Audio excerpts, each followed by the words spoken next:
bactérias, friends forever, né? Então bactérias são amigas e não inimigas. Vocês provavelmente chegaram até aqui por conta da aquisição do livro BFF, Best Friends Forever. Eu me chamo Jefferson, tenho 29 anos, sou biólogo, sou microbiologista, atualmente faço doutorado também na área de microbiologia. Sou o responsável pela Backfriends, bactérias são amigas e não inimigas. Esse nome parece engraçado e é engraçadinho, e ele é mais ou menos mais ou menos não, ele é um trocadilho com a sigla estadunidense BFF, Best Friends Forever, e aí no lugar de ser Best Friends Forever, é bacterias ou bactérias, Friends Forever, né? Então bactérias são amigas e não inimigas. Vocês provavelmente chegaram até aqui por conta da aquisição do livro Fantástico Mundo Microbiológico. O livro, ele deu origem à página de divulgação científica, então esse nome veio de forma positiva, de forma diferente, enfim. É um nome que vocês não vão ver por aí. Sendo bonito ou não, sendo criativo ou não, é algo que vocês não vão ver por aí, pode ter certeza. E primeiro veio o livro, O Fantástico Mundo Microbiológico, e depois veio a plataforma de divulgação, que eu vou pedir encarecidamente que vocês curtam lá no Instagram, e no YouTube também, tá? Lá no Instagram, no TikTok, Backfriends, @Backfriends. E só pra dinamizar as coisas, eu provavelmente não vou aparecer em algumas partes dos vídeos, por conta de limitações técnicas. Em algumas outras partes, como agora, eu vou aparecer, tá? Eu explico posteriormente como que vai funcionar o curso, como vai funcionar a certificação, e eu agradeço pelo apoio que vocês estão dando para nós. Obrigado, e até daqui a pouco. Olá, sejam bem-vindos ao curso de Bioquímica Bacteriana. Você provavelmente chegou até aqui por conta da aquisição do Fantástico Mundo Microbiológico, juntamente com o nosso livro 46 questões comentadas sobre biologia celular e microbiologia, ou você adquiriu o nosso curso individualmente. De todo modo, muito obrigado e sejam bem-vindos. O nosso curso ele vai conceder a vocês um certificado de 16 horas, nesse modelinho, tá? Esse certificado ele tem validade como curso extracurricular, vocês provavelmente devem ter lido a cartilha de apresentação, é importante que isso fique claro, tá? Que o curso vai ser concedido para vocês um certificado de 16 horas nesse modelinho, tá? E aí vai vir esse QR Code, que dá para você verificar a autenticidade do material. O nosso curso ele vai ser dividido em 5 módulos, com cada módulo tendo mais ou menos 3 horas. E aí cada módulo é dividido da seguinte maneira: uma aula expositiva, no caso eu não estou aparecendo durante a aula, mas vocês vão me ver ao longo desse curso. E leitura de artigo científico, sempre importante deixar isso enfatizado, leitura de artigo científico em inglês, tá? Então eu posso mostrar algumas estratégias para poder fazer com que a leitura de vocês se torne dinâmica para além do Google Tradutor, tá? Claro, a gente usa o Google Tradutor, mas tem formas de torná-las mais dinâmicas. E uma atividade. As atividades, elas não são obrigatórias. Então, se você não quiser fazer atividade, não é obrigatório fazer. As atividades são muito mais para verificar o quanto vocês entenderam do assunto, o antes e o depois. Então, antes eu acertei. É até interessante fazer isso, né? Você responde primeiro, acertei 2. Responde depois, acertei 5. O complicado, né? O complicado é se você acertar 2 antes e nenhuma depois. Aí fica difícil, tá? Mas as atividades, elas não são obrigatórias, elas não são requisitos para que você conquiste o certificado. Elas são muito mais para verificar o seu grau de evolução durante o curso. E aí, sempre que eu for fazer outro vídeo, ou seja, o próximo vídeo, o vídeo posterior a esse, eu sempre vou começar com comentários sobre o artigo científico que foi sugerido, tá? Acaba que o artigo também não é obrigatório, porém, uma ressalva, isso é muito importante. Vocês, para poder obter o certificado, vocês precisam fazer uma avaliação final. E essa avaliação consta de 10 questões de múltipla escolha. Essa avaliação, ela vai ter perguntas referentes a artigos que foram sugeridos durante o curso, bem como as atividades. Então pode até ser que tenha algumas perguntas na prova que sejam parecidas com as atividades. Então isso precisa ficar muito claro. Tanto os artigos quanto as atividades não são obrigatórios. Porém, entretanto, todavia, algumas questões da prova serão provenientes de coisas, de assuntos, de tópicos, de temas presentes no artigo científico e na atividade, certo? E aí, caso você faça a prova e tire menos de 6, você tem o direito, aí eu sugiro que ao invés de você sair fazendo a prova, você mande um e-mail, verificarei quanto você tirou na sua prova, e aí você tirando menos que 6, você pode fazer a prova novamente. E aí, caso você persista em tirar menos que 6, você vai precisar pagar para fazer uma nova prova, tá? Então, para fazer uma nova prova, além da que você já tem direito, não precisa gastar nada, não precisa pagar nada. Agora, caso você tire 6 pela segunda vez, e aí vai ser cobrado uma taxa para que você faça pela terceira vez a prova. Mais uma taxa pela quarta, mais uma taxa pela quinta, enfim. E assim vai, certo? Então, a gente vai começar falando um pouquinho de biologia, de química, para antes, né? Antes falar de química e biologia, para depois, eu falei antes, mas eu errei, para falar depois sobre bioquímica, né? Já que é o casamento das duas. Eu sugiro que para cada termo, conceito, enfim, para cada assunto, tema, tópico que eu falar e você não conhecer, eu sugiro que você pause o vídeo, anote o termo, anote o conceito e monte um glossário, tá? Então, glossários ajuda muito. Se você gosta de estudar com mapa mental, também ajuda bastante, tá? E se caso você monte o seu glossário e você continue não entendendo o que você anotou, pode me mandar um e-mail, tá? Manda um e-mail, a gente pode conversar e ver a melhor forma para que você entenda sobre o que eu falei, sobre o que eu expliquei. Nem que eu explique de outra forma, de outra maneira, mas me manda um e-mail, certo? Não fica com dúvida. Bem, então começando aí pela biologia, o que estuda a biologia, né? Então a biologia ela estuda o estudo dos seres vivos e não apenas dos seres vivos, mas também tudo que os cerca, né? Então a biologia ela vai estudar os seres vivos e tudo que os cerca. E aí a gente tem que pensar o que é um ser vivo, né? Então tem várias formas da gente delimitar o que é um ser vivo. A gente pode pensar lá na professora da quarta série, não sei vocês, mas eu aprendi isso na quarta série, lembro até hoje, sobre a explicação do que é um ser vivo, né? Então um ser vivo é tudo aquilo que nasce, cresce, reproduz, envelhece e morre, né? Tem outras formas aí também de você caracterizar o que é um ser vivo, mas o modo mais adequado, né, da gente caracterizar um ser vivo é dizer que ele tem metabolismo, né? Então quando a gente diz que um ser vivo, ele é um ser vivo porque ele tem metabolismo, a gente está dizendo que esse ser vivo, ele cresce, aliás, ele nasce, ele cresce, ele reproduz, ele envelhece, ele morre, ele tem toda uma dinâmica onde ele adquire energia, onde ele dissipa energia, enfim, onde ele existe, tá? A gente vai abordar mais profundamente a questão do metabolismo mais pra frente durante o nosso curso. E quem são seres vivos, né? Então é importante destacar. Aqui embaixo tem o reino procária, o domínio procária, desculpa, não é reino, é domínio procária, que é o que vai nos interessar ao longo desse curso. Mas aí a gente também tem os eucárias, né? Que são os animais, as plantas, os protozoários, os fungos. Em termos pedagógicos, ainda se utiliza esse tipo de classificação, né? A gente chama os procárias de reino monera. Entretanto, isso vai deixar de existir, já está deixando de existir, porque não faz mais sentido a gente classificar os seres vivos dessa forma, em caixinhas, né? Então, basicamente, o que vai ditar são as relações filogenéticas entre os seres vivos. Então, se a gente for pensar qual a menor parte viva de um ser vivo, e o que há em comum entre esses seres vivos é a existência de célula, né? Então, a menor parte viva de um ser vivo são suas células. E aí, se a gente estiver falando de um ser vivo como os animais, aí tem célula, tecido, órgão, sistemas e o organismo, né? Que formam o todo. Só que a gente não vai trabalhar com animais, a gente vai trabalhar com bactérias. E aí a gente não pode esquecer que as bactérias são seres unicelulares, ou seja, elas são formadas por uma única célula e essas células são independentes. Isso quer dizer que as bactérias vivem em associação com muitas outras células, milhares de milhões de células, porém, elas não dependem uma das outras para existir, diferente de nós, seres humanos e outros animais, que somos um grande agregado de células, e nossas células, elas são agregadas e elas dependem uma das outras, tá? Então, as nossas células, elas são formadas aí basicamente de água, sais minerais, carboidratos, lipídios, proteínas, enzimas, vitaminas, ácidos nucleicos. Isso é importante a gente saber e a gente discutir, porque lá para frente, durante o metabolismo, né, durante a questão mesmo aprofundada do metabolismo, a gente vai voltar nesse aspecto do que é formado as células, né? E aí a gente vai falando agora vai falar agora da parte química. Então, substâncias são seres vivos? Obviamente que não, você provavelmente está no nível acadêmico. Se não tiver também não tem problema, tá? Não há nenhum problema com isso. Mas provavelmente você sabe que substâncias químicas não são seres vivos, tá?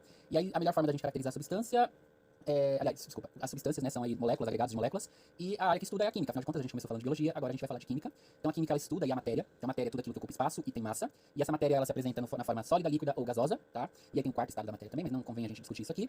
E a matéria, ela é formada aí fundamentalmente pelo átomo, né? Esses átomos, eles se unem e formam moléculas, essas moléculas se formam aí se unem e formam substâncias, né? Ou seja, algo maior. E aí até aqui a gente chega, né, para completar, para concluir, a gente chega na bioquímica, que é o ramo da química e também da biologia que se preocupa com a transformação molecular dos constituintes celulares, né?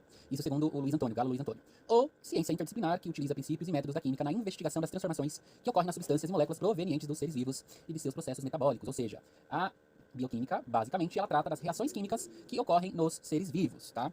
E aí, vamos definir o que é metabolismo. O metabolismo é o conjunto de reações bioquímicas. Eu coloquei ali bioquímica, porque a definição mais exata é química, mas eu gosto da palavra bioquímica, né? Porque o bio, a gente lembra do ser vivo, a gente lembra do ser vivo por trás dessas reações químicas, né? Então, o metabolismo é o conjunto de reações bioquímicas interconectadas de um ser vivo. E aí, elas são divididas, né? O metabolismo é dividido em dois grupos, o anabolismo e o catabolismo.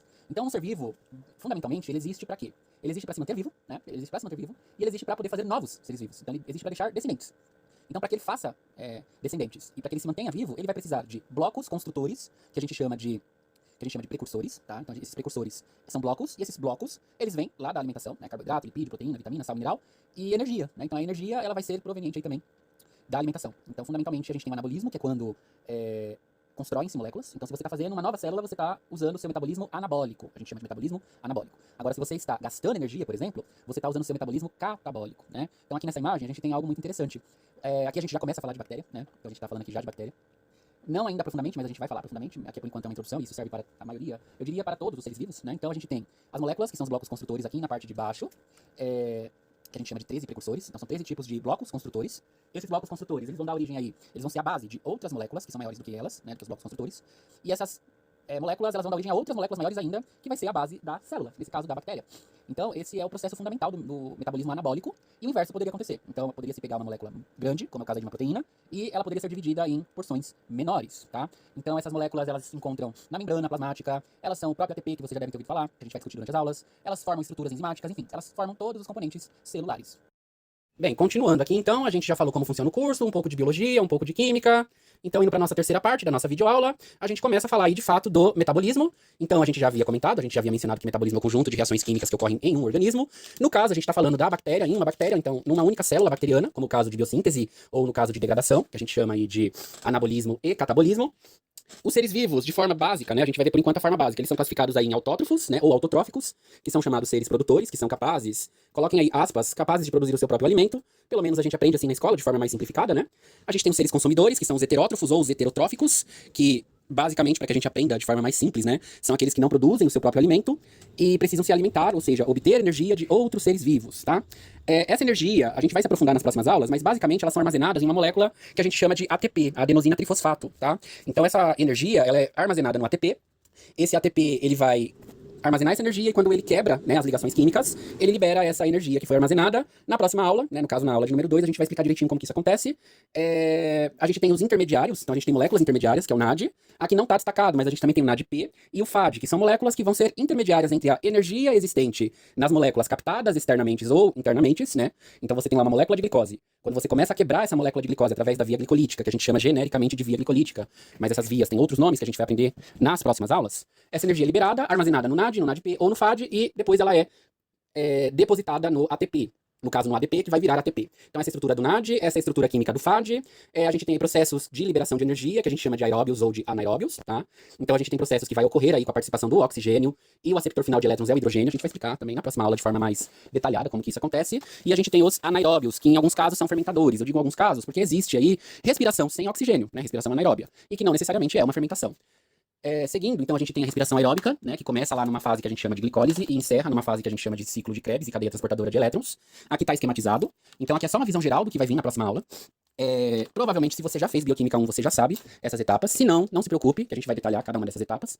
Mas é basicamente o que eu acabei de citar, né? Então você tem a glicose, essa glicose ela vai ser degradada, essa degradação vai fornecer energia para a célula. Essa energia vai ser armazenada de forma intermediária, ou seja, não é a energia armazenada de forma final no NADP e no FAD, e depois essa energia vai ser finalmente reservada, armazenada em forma de ATP para que a célula possa usar aí em qualquer processo. Afinal de contas, a moeda de troca dos seres vivos é o ATP, né? Então ele não vai ficar usando NAD ou FAD. Imagine que o ATP é como se fosse o dólar, né? Então os países conversam economicamente e a moeda de troca é o dólar. No passado era o ouro, né? Hoje em dia é o dólar.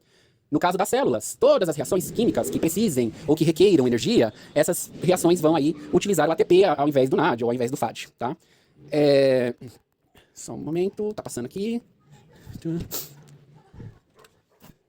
Ao invés do FAD, então a gente tem aqui, ó, importante, a gente tem a reação chamada de glicólise acontecendo no hialoplasma e o ciclo de Krebs na mitocôndria. Importante, isso para células eucarióticas. Na célula bacteriana, então repetindo, na célula bacteriana, isso não vai ocorrer, porque não existe essa distinção, não existe essa separação, não existe mitocôndria em célula bacteriana, tá? Então, na fase do hialoplasma, em eucariotos, muito importante deixar isso claro, vai ser transformado glicose em ácido pirúvico, vai ser transformado em ácido pirúvico, e esse ácido pirúvico, ele vai ser aí transformado em piruvato. Esse piruvato vai entrar na mitocôndria, e lá na mitocôndria vai ocorrer a respiração celular, que é através do ciclo de Krebs, e do ciclo de Krebs vai ocorrer a cadeia transportadora de elétrons, onde vai culminar na formação de ATP, certo? Esses processos a gente vai ver com mais detalhes nas próximas aulas, no metabolismo heterotrófico e autotrófico. Por enquanto, é importante que vocês saibam que o metabolismo é um conjunto de reações químicas que ocorrem no organismo. É importante que vocês saibam o conceito de autotrófico, de heterotrófico e a importância do ATP, do NAD, do NADP, que não está aqui, mas também é importante, e do FAD, certo? Para que a gente possa seguir com as próximas aulas.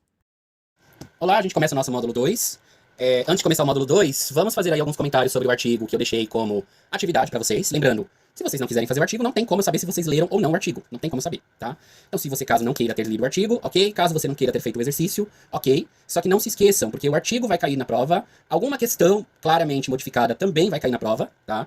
E lembrando que você precisa tirar uma nota mínima para poder receber o certificado, tá? Então, se você, caso não consiga essa nota mínima, você tem o direito de refazer a prova, sem nenhum tipo de custo para você. Só que caso volte a ter uma reprovação, aí você vai ter que pagar uma taxa para poder fazer pela terceira vez, tá? Então, por mais que não seja obrigatório, acaba meio que sendo obrigatório, porque você pode perder questões por bobagem, né? Então, a tradução aí do nosso artigo, né, que é o artigo que vocês deveriam ter lido, que é The Importance of Understand the Regulation of Bacterial Metabolism, ou em português, né, ou em tradução literal, a importância de entender a regulação bacteriana no metabolismo tem tudo a ver, né? A nossa primeira aula foi sobre introdução ao metabolismo, então a gente viu o que é o metabolismo, o que compõe o metabolismo, para que serve o metabolismo. Então, esse artigo tem tudo a ver, né? Então, afinal de contas, também a importância em bactéria. Não se esqueça que é um curso de bioquímica bacteriana, tá? Então, ele foi escolhido em razão disso, certo? Aí eu gostaria de fazer alguns comentários sobre a leitura do artigo. É claro que a interpretação vai de qualquer um, mas em relação... Eu fiz os comentários aqui, por isso que eu tô olhando pra cá, tá? Mas em relação ao contexto e importância, né? O artigo aí, ele vai destacar as aplicações biotecnológicas. Eu sou bacteriologista industrial, então essa é a minha área. Essa é a área que eu sei falar, essa é a área que eu tenho algum tipo de conhecimento, porque eu falo isso. Quando a gente começa a estudar, a gente percebe que nada sabemos, né? Só sei que nada sei. Então, se eu tenho algum tipo de conhecimento, esse tipo de conhecimento é em bacteriologia industrial, tá? Então, eu vou acabar escolhendo algo que eu sei pra poder falar pra vocês. Afinal de contas, não faz o menor sentido montar um curso sobre algo que eu não domino, que eu não sei, que eu não tenho ideia. Então, o artigo ele vai focar aí nessa questão biotecnológica, tá? Como, por exemplo, a produção de compostos por meio de fermentação. Fermentação é um conceito que, embora seja aplicado na literatura, eu ainda não mostrei aqui como você faz uma boa leitura de artigo. Eu vou usar isso em outra oportunidade, por quê? Porque esse é um artigo de opinião, então ele não é muito bom para mostrar esses macetes de como você faz uma boa leitura de artigo. O ideal seria ter introdução, metodologia, resultado, discussão, conclusão, coisa que esse artigo não segue muito esse padrão, então eu vou deixar para um próximo artigo, tá? Para poder mostrar esses macetes. São pequenas, são coisas bem simples, mas que ajudam muito na hora da leitura, tá? A terminologia fermentação nos lembra de respiração anaeróbia, tá? Que a gente também viu um pouco na primeira aula, mas a gente vai falar um pouco mais nas próximas aulas. E não tá muito correto. A gente fala disso no curso de princípios de bioprocessos, e a terminologia fermentação não é muito bacana, não é muito legal de ser trabalhada, tá? Geralmente a gente fala de cultivos em bioreator, certo? Então, fala também da questão de manejo de resíduos em descontaminação em locais poluídos, então a gente usa muito pseudomonas para poder fazer descontaminação de locais, e da manipulação genética para melhorar as suas qualidades, suas capacidades, né? Então, o tal do chassi biotecnológico, onde você vai pegar uma bactéria, Você vai entender como essa bactéria funciona, como todo... Isso aqui é um cortador de unha, mas serve. Como que ela funciona, como que ela trabalha. E, mediante a isso, você vai conseguir aplicar modificações genéticas para que ela faça aquilo que você deseje que ela faça, que ela produza, que ela sintetize, que ela degrade, tá? Tem aí os desafios também, que é colocado no artigo, né? Os desafios que a gente tem, que é o desafio da engenharia genética. Afinal de contas, o Jurassic Park, que é o meu filme favorito, ele é uma coisa, a realidade ela é outra, totalmente diferente. Então, no filme é muito fácil você misturar gene de Lula com sapo, com dinossauro, e aí forma lá o Indominus Rex, que era o filme mais atual, o filme de 2015. Mas até mesmo no primeiro filme ele fala lá dos preenchimentos de lacunas com DNA de sapo. Parece ser muito simples de ser feito, mas não é algo simples de ser feito, e a questão genética é uma questão que envolve aí o conhecimento de todo o metabolismo. Porque quando você fala, eu sei qual é o gene que vai fazer com que seja fabricado um composto químico de interesse industrial, e esse composto químico de interesse industrial ele vale bilhões de dólares, e é só eu tacar gene lá na bactéria, né? Ou seja, é só eu pegar um pedacinho de DNA que fabrica esse composto, pedir pra bactéria ir traduzindo, produzindo, e tá tudo resolvido. Não é assim que funcionam as coisas, tá? Então essa questão genética, ela é um tanto quanto trabalhosa. A gente trabalha aqui no grupo de pesquisas com essa questão, e a gente manipula a bactéria, e mesmo manipulando, ela não trabalha da forma que a gente espera. Por quê? Porque uma coisa vai levar como consequência a outra. Então, se você modifica geneticamente uma bactéria, você está manipulando ou modificando, você está consequentemente modificando o metabolismo dela, e todo o comportamento metabólico. Então, o que você espera obter, você não obtém, você acaba não obtendo, tá? Ele fala aí também dos métodos de modificação, ele fala dos desafios de complexidade, que é o que eu acabei de citar um pouquinho aqui, tá? E as estratégias, dificuldades, desvendar, a importância. Bem, é um artigo simples, é um artigo curto, é um artigo direto. Se você teve bioquímica, se você teve microbiologia, você conseguiu entender muito bem esse artigo. Se você não conseguiu entender, e o que eu acabei de falar também não ajudou em nada, você me manda um e-mail pra gente poder falar um pouco mais sobre esse artigo, tá? Mas, em termos positivos, né, bactérias são amigas e não inimigas, entender o metabolismo bacteriano, entender como ele funciona, entender como são suas características e quais são as consequências de modificá-lo e manipulá-lo, pode nos levar a produzir muitos tipos de fármacos, muitos tipos de insumos farmacêuticos, até mesmo alimento, tá? Então, eu espero que vocês tenham gostado da escolha desse artigo. Caso você não tenha entendido, caso esse vídeo, essa parte da aula não tenha entendido, não tenha feito você entender também, me contacte. Antes da gente seguir para nossa aula de fato de número 2, que é o módulo 2, tá? Vamos agora comentar um pouquinho as questões relacionadas ao módulo 1, tá? Foram 5 questões alternativas, cada uma com 4 opções, tá? Então, eu vou comentar cada uma dessas questões, apontar a correta, apontar porque uma ou outra não é a correta, e caso você não concorde com as respostas, você pode enviar pra gente um e-mail dizendo, não concordo por causa disso, aqui diz isso, e a gente discute sobre o tema, tá bom? É importante que a gente faça essa autocrítica, afinal de contas, se tá errado, tá errado. Primeira pergunta, né? Qual das seguintes afirmações é verdadeira em relação ao metabolismo? Então, o que é verdadeiro em relação ao metabolismo, que a gente aprendeu na primeira aula do primeiro módulo? É um processo unidirecional que envolve apenas a quebra de moléculas? Não, a gente diz lá no vídeo, né, que é um processo que vai envolver a quebra e a construção de moléculas, ou seja, vai ter o metabolismo que a gente chama de catabólico, que é o que degrada moléculas, e vai ter o metabolismo que a gente chama de anabólico, que é o que constrói moléculas, tá? Bem, envolve todas as reações químicas que ocorrem em um organismo para manter a vida. Parece uma boa definição. Me parece uma boa. Vamos ver quais são as outras alternativas. É controlado principalmente por fatores externos, como temperatura e ambiente. Influencia a dinâmica metabólica, porém o metabolismo em si não é controlado por esses fatores. É claro que, dependendo de como for a situação externa, o metabolismo não vai dar conta de se ajustar. Mas esse ajuste, essa adequação, essa finesse, a gente chama aí de transições metabólicas, isso quem faz é o próprio metabolismo, tá? É só você pensar no seguinte, por mais que a temperatura suba, você continua vivo. Por quê? Porque o seu metabolismo começa a produzir suor, a sudorese vai fazer com que você resfrie e vai te manter vivo. Então, o metabolismo ele acaba se adaptando, então o meio externo não vai fazer esse controle em cima do seu metabolismo e nem da bactéria. A bactéria acaba se adaptando também, as vias metabólicas dela acabam tendo certas adaptações, tá? Ocorre apenas em células animais, não em células vegetais. Bem, isso não faz o menor sentido, tá? Então, a resposta correta é a B, de Bosc, certo? 2. Qual é o papel das enzimas no metabolismo? A gente acabou não falando ainda de enzimas na primeira parte, tá? Enzimas a gente começa a falar agora, depois desse vídeo, comentando as questões. Então você talvez tenha errado por falta de uma explicação prévia do que é a enzima e tal, mas se você já é aluno de biológicas, você provavelmente acertou, tá? Então elas são produtos finais das reações metabólicas. Não, né? As enzimas não é o produto final das reações metabólicas. O produto, ele é intermediado por reações enzimáticas, certo? Então, não. Elas fornecem energia para as reações metabólicas, não é a enzima que vai fornecer a energia. Essa energia vem de uma outra coisa, um cofator, por exemplo, né? Então, não é a enzima que fornece energia para a reação acontecer. Elas aceleram reações químicas atuando como catalisadores. Me parece uma boa afirmação, parece ser correto. Elas inibem a ocorrência de reações metabólicas. A ocorrência, não, elas podem inibir. Elas podem inibir que certas reações aconteçam, mas esse não é o papel primordial das enzimas. Se você fosse fazer uma definição do que é ou que não é enzima, com certeza dizer que enzima é isso não está totalmente errado, mas também está longe de ser uma boa definição, tá? Não é uma definição que você diga, nossa, isso é uma enzima. 3. O que é catabolismo no contexto de metabolismo? Então, um processo de síntese de moléculas complexas a partir de moléculas mais simples. O catabolismo, ele é o inverso, né? Então, ele vai aí pegar moléculas complexas, moléculas grandes e vai diminuir essas moléculas. B. A quebra de moléculas complexas em moléculas mais simples com liberação de energia. Me parece uma boa resposta. Vamos ver as próximas. Um processo que ocorre apenas em plantas. Bobagem, tá? Lembra da primeira aula? Ser vivo, menor parte viva de um ser vivo, célula. Se é célula, tem metabolismos. Toda célula, ela é metabolicamente ativa, tá? até mesmo aquela que você coloca num pote com feijão e cresce lá o fungo, e o fungo está no congelador, ele também está metabolicamente ativo, tá? O estágio inicial do metabolismo que não envolve reações químicas. Bem, também não faz muito sentido, uma vez que a definição de metabolismo é o conjunto de reações químicas. Sendo assim, a resposta correta é a B, a quebra de moléculas complexas, tá? A questão de número 4, qual é o produto final comum do catabolismo da glicose na respiração celular, né? Então, qual é o produto final comum? Cuidado, essa pergunta ela é muito aberta. Inclusive, se fosse um concurso público, você poderia entrar com recurso, porque final do quê? Final da via glicolítica, final do ciclo de Krebs, final do quê? Tem muitas nuances no metabolismo, né? Nesse caso aqui, a gente está falando de dióxido de carbono e água, né? Inclusive, respiração celular, poderia ser uma respiração anaeróbia, né? Então, poderia ter outra coisa aí também acontecendo. Então, cuidado, porque nesse caso a resposta não é glicose, né? Que é o final, é o dióxido de carbono e água, não é o ácido lático e não é o ATP. Mas poderia ser o final da via de Embden-Meyer-Parnas, né? A via de Enter-Dudhoff, poderia ser, ou genericamente a gente chama de via glicolítica. Então, nesse caso, aqui não é concurso, mas se fosse um concurso público, eu com certeza recomendaria entrar com uma revisão da pergunta, porque ela não é clara o suficiente ao dizer catabolismo da glicose. Então, catabolismo da glicose na via glicolítica, catabolismo da glicose na equação global, certo? E assim, o que é anabolismo no contexto de metabolismo? A degradação de moléculas complexas em moléculas mais simples? Não, a gente acabou de comentar, né? A gente viu também lá na primeira aula que o anabolismo ele constrói moléculas a partir de moléculas menores. Então você tem moléculas menores, o anabolismo ele constrói moléculas maiores.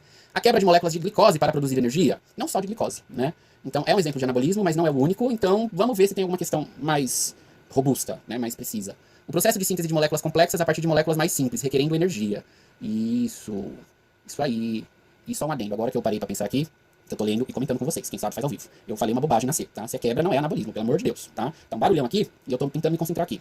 Mas eu não sei se tá saindo aí pra vocês o barulho, mas eu falei uma besteira e a C é quebra. Se é quebra, não é anabolismo. Anabolismo é construção, tá bom? Só essa correção aí pra vocês. E deu processo de regulação das reações metabólicas? Não, também não. Tá? Então, nesse caso, a resposta mais adequada, a resposta correta seria o processo de síntese de moléculas complexas a partir de moléculas menores, certo? Olá, chegamos na terceira parte, daquela que eu intitulei de segunda aula, aula 2, parte 3. Na ementa tá um pouquinho diferente, mas eu vou deixar tudo bonitinho, linkado, detalhado, então não tem problema, tá? Mas eu cometi esse equívoco.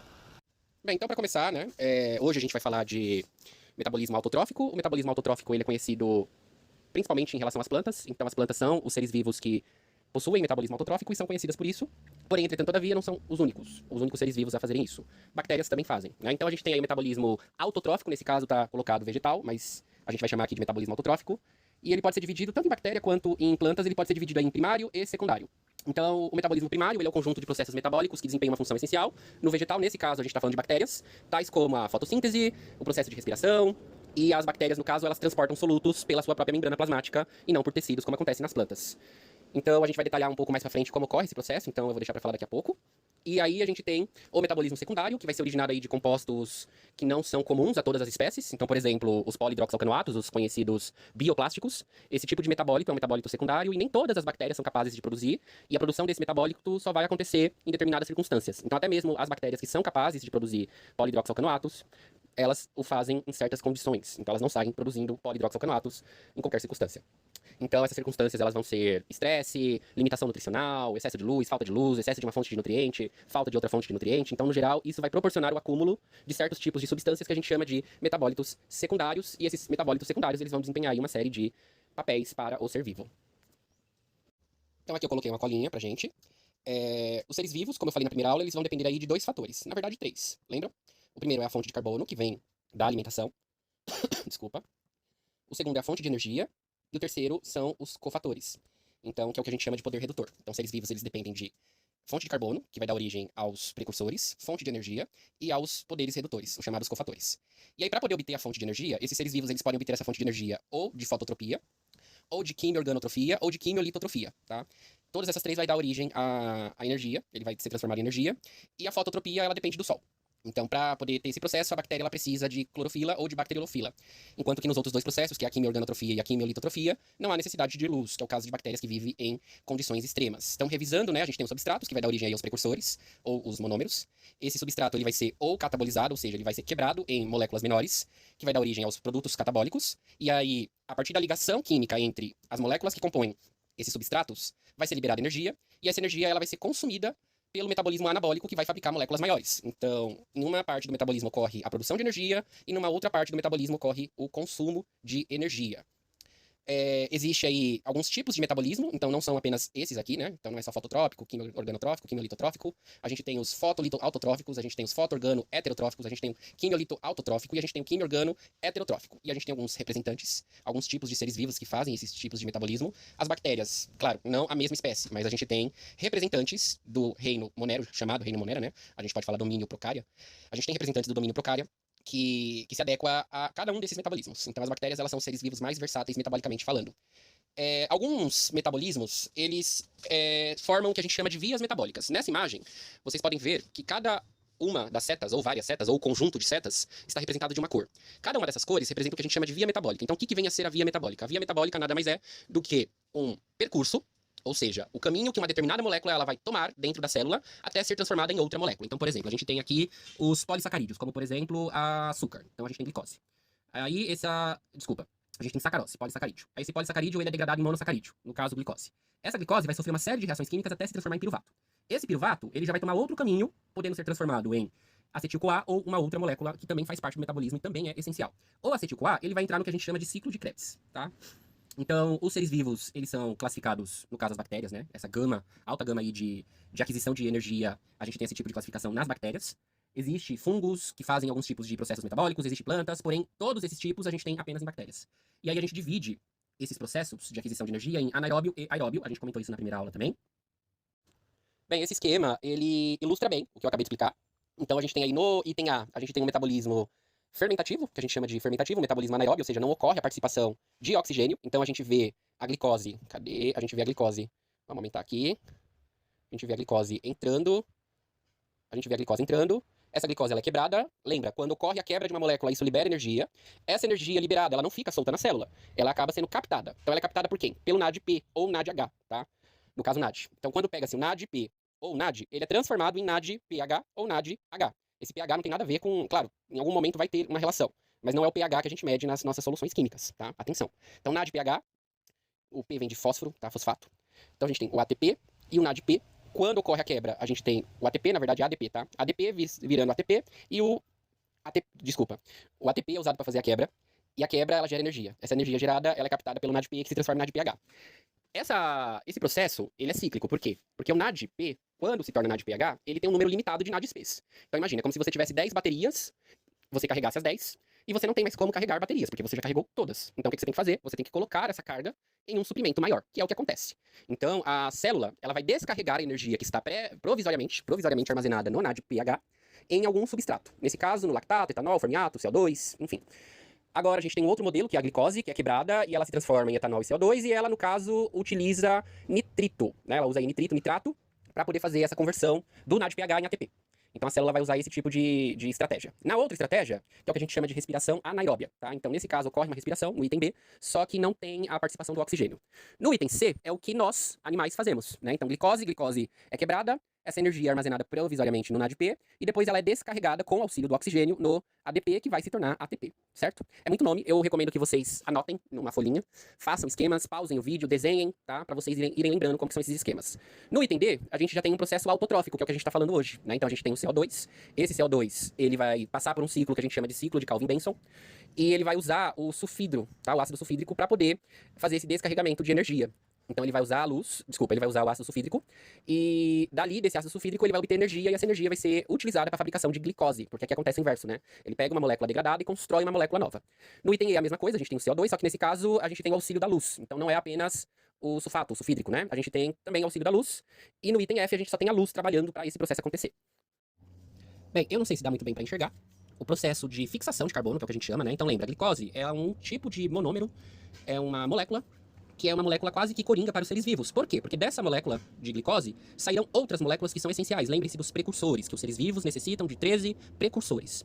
Então não sei se está dando para enxergar aqui, mas a primeira etapa do processo é realizada pela rubisco, tá? Que é uma enzima que também tem nas plantas. E aí a rubisco, ela vai fazer o quê? Ela vai fixar moléculas de ribulose 1,5-bifosfato, tá? Em outras moléculas, em moléculas de 3-fosfo glicerato, vai haver aí gasto de ATP para esse processo. Então, ao longo de todo o processo, depois vocês podem, eu vou disponibilizar material, porque é basicamente reações químicas acontecendo. Não tem muito segredo aqui, a não ser você lembrar o que está acontecendo. Mas, o que vocês precisam saber desse processo do ciclo de Calvin? Vocês precisam saber que ocorre gasto de energia. Então, a planta, para fazer esse processo, para produzir moléculas essenciais para o seu metabolismo, através do ciclo de Calvin-Benson, ela vai gastar energia para isso. Então, é um processo muito custoso para a planta. A planta gasta muita energia para produzir esses tipos de moléculas. E por que ela faz isso? Ela faz isso porque é essencial para a sobrevivência dela. Afinal de contas, ela só vai conseguir crescer, gerar frutos, flores, se reproduzir, se manter viva, se ela fizer a manutenção celular dela, ou seja, se a célula dela se manter viva. No caso, todas as células. Todas as células se mantendo viva, ela se mantém viva. Então, por isso que ela gasta para poder colher os frutos, desculpa o trocadilho, mas para poder colher os frutos depois desse gasto, né? Porque ela vai gastar, porém ela vai se manter viva, ela vai crescer, ela vai gerar descendentes. Então, para ela é viável que isso aconteça. Olá, agora a gente vai comentar as questões aí relacionadas ao tema metabolismo autotrófico. Lembrando, não é obrigatório fazer a resolução das questões, mas é importante para você acompanhar o quanto você está progredindo ou regredindo, né? Pode-se dizer aí que a gente pode progredir ou regredir. Então são perguntas relativamente fáceis, quem acompanhou a aula vai conseguir matar facilmente, quem já teve isso na graduação também. E vamos lá. Primeira questão, quais são os principais organismos capazes de realizar metabolismo autotrófico? Então, primeiro, bactérias fotossintéticas. Eu não vou definir novamente o que é autotrófico, não. Sugiro que volte no vídeo sobre metabolismo autotrófico para poder ter uma noção do que venha a ser isso e não saia respondendo de forma aleatória, no chute, o famoso chute, tá?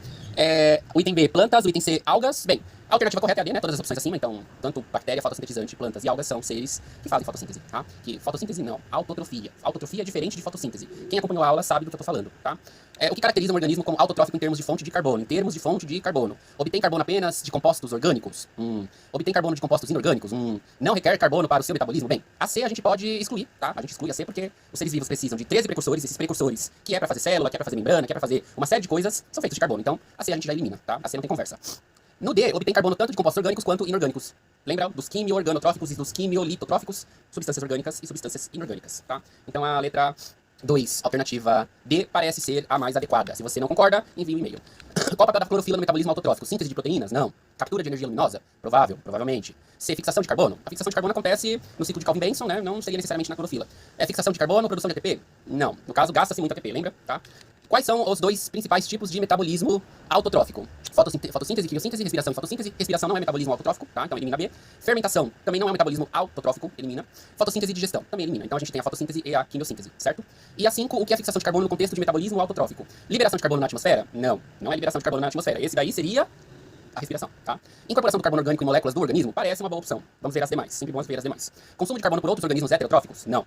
D, decomposição de compostos de carbono orgânico? Também não. Então, nesse caso, fica aí a letra B, a 5B, tá? Se você não concorda com nenhuma dessas alternativas, se você acha que tem alguma coisa incorreta, se você acha que tem mais de uma questão correta ou nenhuma correta, manda um e-mail, vamos conversar e assim a gente vai se ajudando e crescendo juntos, tá bom?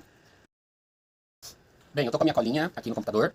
Em alguns momentos eu já devo ter comentado com vocês que eu sou bacteriologista industrial, né? Então a minha formação, o meu mestrado e o doutorado, ele é em ciências, é chamado de ciências, só que o foco é microbiologia, tanto que eu faço a pós-graduação em microbiologia, só que de forma muito específica eu trabalho com uma bactéria, uma espécie de bactéria chamada Burkholderia sacchari. Então, por essa razão que eu me denomino bacteriologista, eu, por exemplo, teria certa dificuldade sobre falar de vírus, por exemplo, e industrial, porque a microbiologia, como um todo, assim como a bacteriologia, que está dentro da microbiologia, ela se divide em 3 áreas básicas, né, que é a industrial, a ambiental e a área da saúde. Então, o meu know-how, ele se foca na bacteriologia industrial, e não à toa eu escolhi esse artigo científico, cujo o seu título, e ele saiu na Nature, né, interessante, no ano de 2022, é Microbial Autotrophic Biorefineries, Perspectives for Biopolymer Production. A gente trabalha com a produção de biopolímero, no caso, a gente trabalha com uma bactéria que não é autotrófica, ela é heterotrófica, tá? Então a Burkholderia ela não faz autotrofia, porém, entretanto, todavia, existe aí uma série de trabalhos acadêmicos que buscam otimizar seres, bactérias, que se utilizam de luz, não só de luz, a gente viu que tem várias formas aí de se obter energia para além da luz, né? Alguns processos fotolito-autotróficos, foto-organo-autotróficos, além dos fototróficos. E esse artigo ele explora exatamente essa questão da fabricação de certos produtos, de certos polímeros ou de certos biopolímeros, porque não falar biopolímeros, assim como a gente se refere biopolímero com a Burkholderia, também vou me referir como biopolímero aqui. E as vantagens, né, dessa estratégia de fabricação, que também tem as suas desvantagens, né? É importante eu fazer um jabá pro meu lado. Então a gente trabalha com a Burkholderia, ela não é autotrófica, mas ela tem as suas vantagens, e quando a gente fala de autotrofia, a gente tem as desvantagens, tá? Mas uma das vantagens seria a não necessidade aí de fontes de carbono, que é um gargalo que a gente tem quando a gente trabalha com Burkholderia ou qualquer outro tipo de micro-organismo, por exemplo. Então, no meu trabalho de mestrado, a gente teve um desafio de fazer com que a Burkholderia consumisse xilose. Xilose é um tipo de açúcar, é um tipo de carboidrato que é derivado da cana-de-açúcar e que poucos tipos de seres vivos conseguem consumi-lo. Tá? O que eu quero dizer com consumi-lo? Consumi-lo e digeri-lo, utilizá-lo, dar um sentido para esse composto. Então, poucos são seres vivos capazes de fazer isso, a Burkholderia é um deles, alguns fungos também fazem isso. E esse tipo de preocupação com a fonte de carbono, no caso de um ser autotrófico, ele não existe. Então, esse gargalo de quanto tempo ele vai consumir a fonte de carbono para produzir, para transformar essa fonte de carbono em um polímero, em um biopolímero, em um produto, ele basicamente não existe, entretanto, vai ser considerado o tempo que ele leva para fazer. No caso, pode ser que seja uma quimiolitoautotrofia, mas se a gente estiver falando de fotossíntese, por exemplo, a gente fica dependente do tempo que ele leva para fazer fotossíntese e o quanto dessa fotossíntese ele precisa fazer para poder produzir uma quantidade que seja biotecnologicamente atrativa para a indústria, tá? Então, deixa eu ver minha colinha aqui. Então, a biologia sintética, né? Fala-se muito nesse artigo de biologia sintética, então ela não é exclusiva de seres heterotróficos, como é o caso da Brucodélia, onde a gente também tem aplicado aí biologia sintética. Para quem não lembra o que é biologia sintética, a gente está falando de genômica, de transcriptômica, de metabolômica, de proteômica, de fluxômica. Então, são as ômicas que vão formar aí o que chamamos de biologia sintética, e é o que vai ser utilizado, não individualmente, mas em forma conjunta, todos esses conhecimentos dentro de um certo tipo de organismo, para que a gente possa fazer alterações, seja genética, seja de processo, seja de cultivo, para que esse ser vivo, ele produza o que nos é de interesse, né? Então, o que a gente tem de interesse em produzir, a gente faz uso de estratégias de biologia sintética para que esse ser, ele passe a trabalhar como a gente gostaria, ou como a gente goste que ele trabalhe, tá? Então, a gente tem a biologia sintética, a engenharia metabólica, isso para autotróficos, então é diferente de um heterotrófico, por exemplo, as estratégias que são abordadas, que são utilizadas, que são mencionadas nesse artigo científico, tá? E é claro, o foco é sempre aquilo que o mercado está demandando. A gente nunca vai atrás ou vai investigar biomoléculas que não são de interesse. O que manda é isso. Então, se o mercado, se a indústria, se a população, ela exige que haja uma produção elevada de determinado tipo de composto químico, é atrás desse composto químico que a gente vai. Então, a gente vai investigar o aumento e a produção de determinados compostos químicos conforme o mercado manda. Então, a gente não vai numa pesquisa sobre o metabolismo para aumentar a produção de determinada biomolécula aleatoriamente. A gente vai atrás daquilo que está sendo pedido pela sociedade. Exemplo, o bioplástico. O plástico é o material que a gente mais utiliza e que mais tem demanda hoje, falando de hoje, nos dias atuais, o plástico é um dos que a gente tem mais demanda. Então, é interessante que a gente tenha aí alternativas ao petróleo na hora de se produzir o plástico, tá? Então, o foco da revisão, né, dessa revisão que vocês leram, ou não sei, mas vai cair em prova, tá? Sobre os avanços recentes dos micro-organismos autotróficos, tá? E os autotróficos naturais, o que isso quer dizer? Isso quer dizer que não manipulados geneticamente, porque você pode ter melhorias genéticas, inclusive é para isso que a gente usa a biologia sintética e a engenharia metabólica. E não só os fotoautotróficos, mas também os quimioautotróficos, tá? Na produção de certos biopolímeros. Então, essa revisão ela vai abordar aí os desafios, os avanços, o que precisa ser feito, para que caminho a gente está indo, os nossos avanços, e claro, com foco em seres autotróficos, tá certo? Qualquer coisa, deixa um comentário, manda um e-mail. Se você acha que a revisão não fala nada disso, você também pode questionar, e é isso. Olá, seja bem-vindo à nossa aula de metabolismo heterotrófico.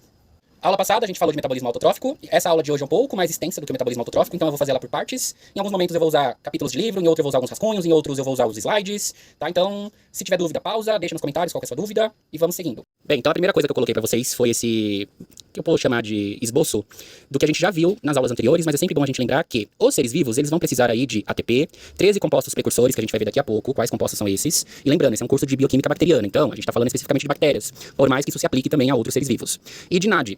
No caso, NADP ou NADH ou de FAD, tá? E a gente tem que lembrar de oxirredução. Então, quem não gosta de química ou tem certa dificuldade, é bom dar uma estudada em oxirredução. Por quê? Porque isso vai falar muito da dinâmica do metabolismo. Isso vai nos falar sobre catabolismo e anabolismo. Lembrem-se que o metabolismo ele é dividido em catabolismo e anabolismo. Catabolismo é quando a gente quebra moléculas, ou seja, a gente reduz essas moléculas, e o anabolismo é quando a gente monta moléculas, então quando moléculas são montadas. Então vamos lá, o ATP, ele vai dar origem ao ADP quando ele é oxidado. Então quando ele é oxidado, ele vira ADP. Então ATP, o adenina trifosfato, ela se torna ADP, ou seja, ocorre uma quebra da molécula de ATP, e essa quebra vai dar origem aí a um fosfato livre e ao adenina difosfato, tá?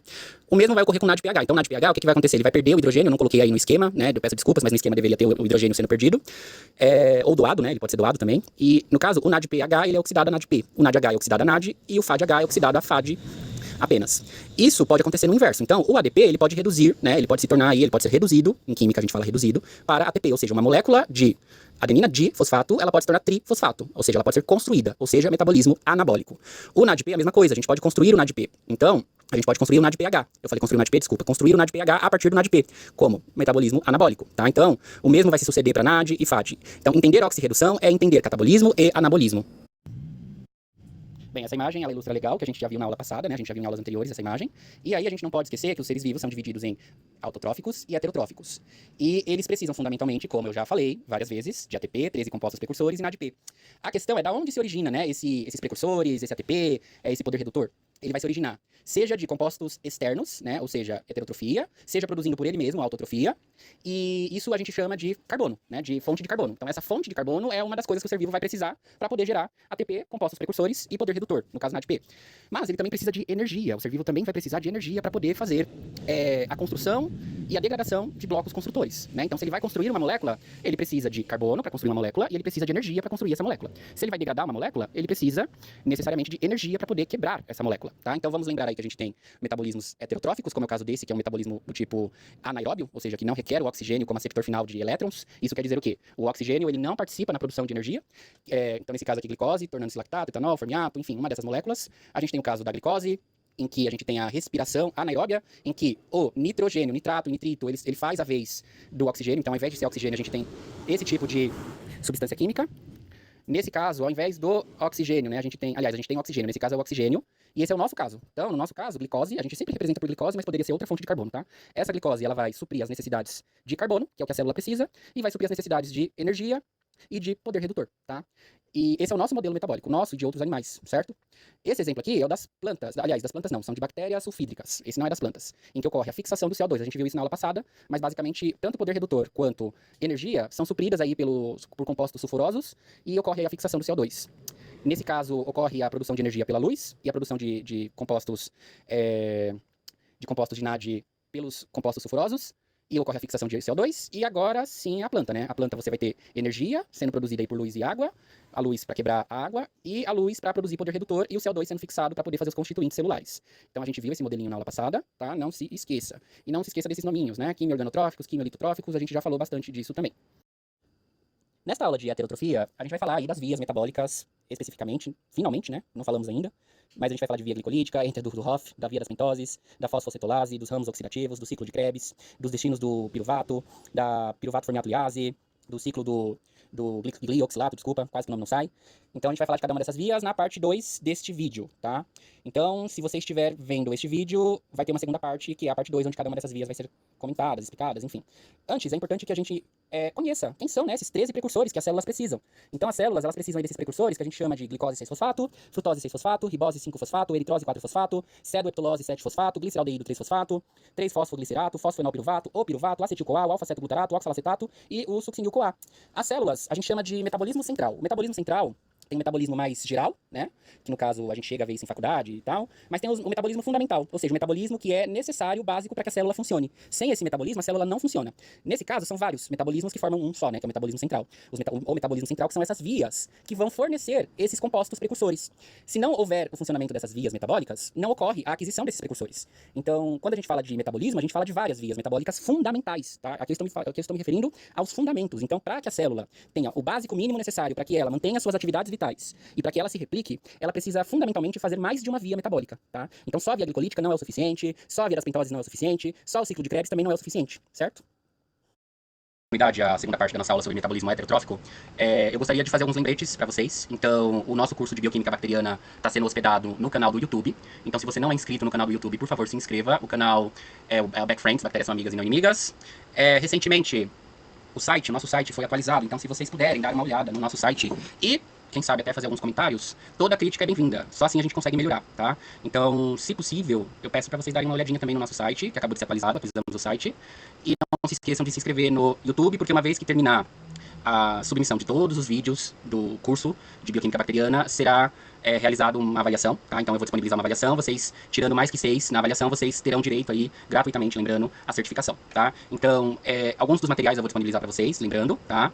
Então, voltando aqui sobre o que a gente estava falando do metabolismo heterotrófico, algumas coisas a gente já falou, outras eu já repeti algumas vezes, mas é sempre importante a gente lembrar que o metabolismo, então, vamos fazer uma colinha aqui, já que agora eu tenho o computador, né? Então, vamos fazer uma colinha aqui, assim vocês conseguem anotar, desenhar.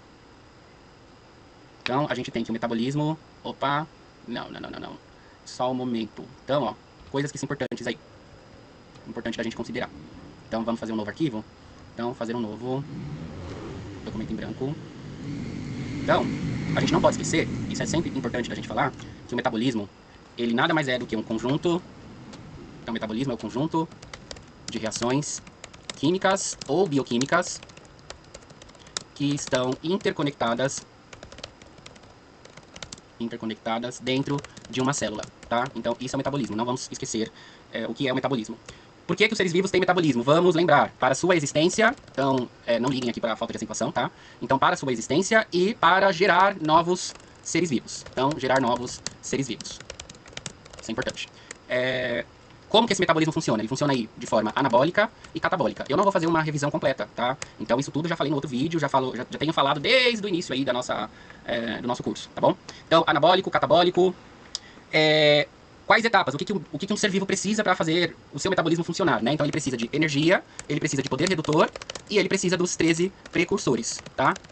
E aí, como que ele vai conseguir esses precursores, poder redutor e energia? Através do seu metabolismo, como eu já coloquei aqui.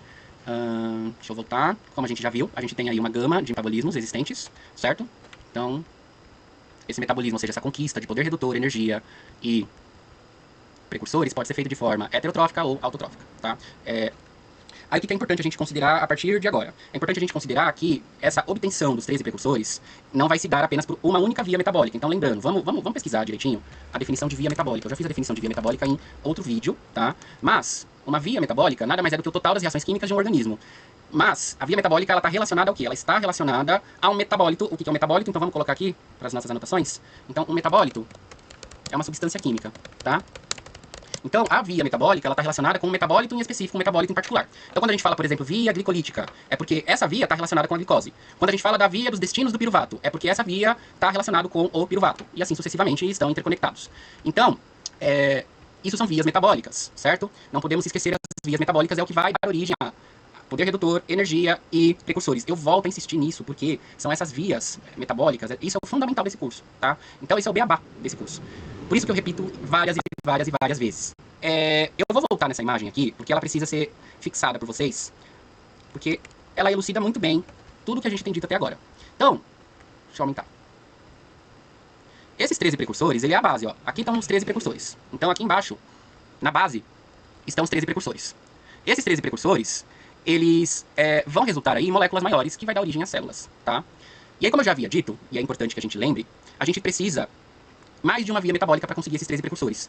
Sem essas outras, sem a conexão de várias vias metabólicas, o ser vivo ele não consegue obter os seus 13 precursores. Então, por uma única via metabólica, esse ser vivo não vai conseguir obter os seus 13 precursores. Então, essas vias metabólicas pelo qual os seres vivos obtêm os seus 13 precursores são as vias metabólicas fundamentais. Então, por exemplo, existe o que a gente chama de via glicolítica genericamente. Então, genericamente é via glicolítica, só que na verdade ela se chama Embdemeyer-Parnas ou Ether-Dudehoff, tá? É alemão. E tem algumas bactérias que ela é MP, ou seja, ela faz via glicolítica do tipo Embden-Meyer-Parnas, e tem bactérias que faz Enten-Dudehoff, tá? Nós, mamíferos, fazemos, se eu não me engano, eu posso estar enganado, tá? Me corrijam se eu estiver enganado, nós fazemos a MP, os mamíferos. A gente não faz um ou outro. Mas as bactérias, elas são versáteis e elas conseguem fazer ou um caminho metabólico, que a gente vai discutir esses caminhos metabólicos, ou outro caminho metabólico.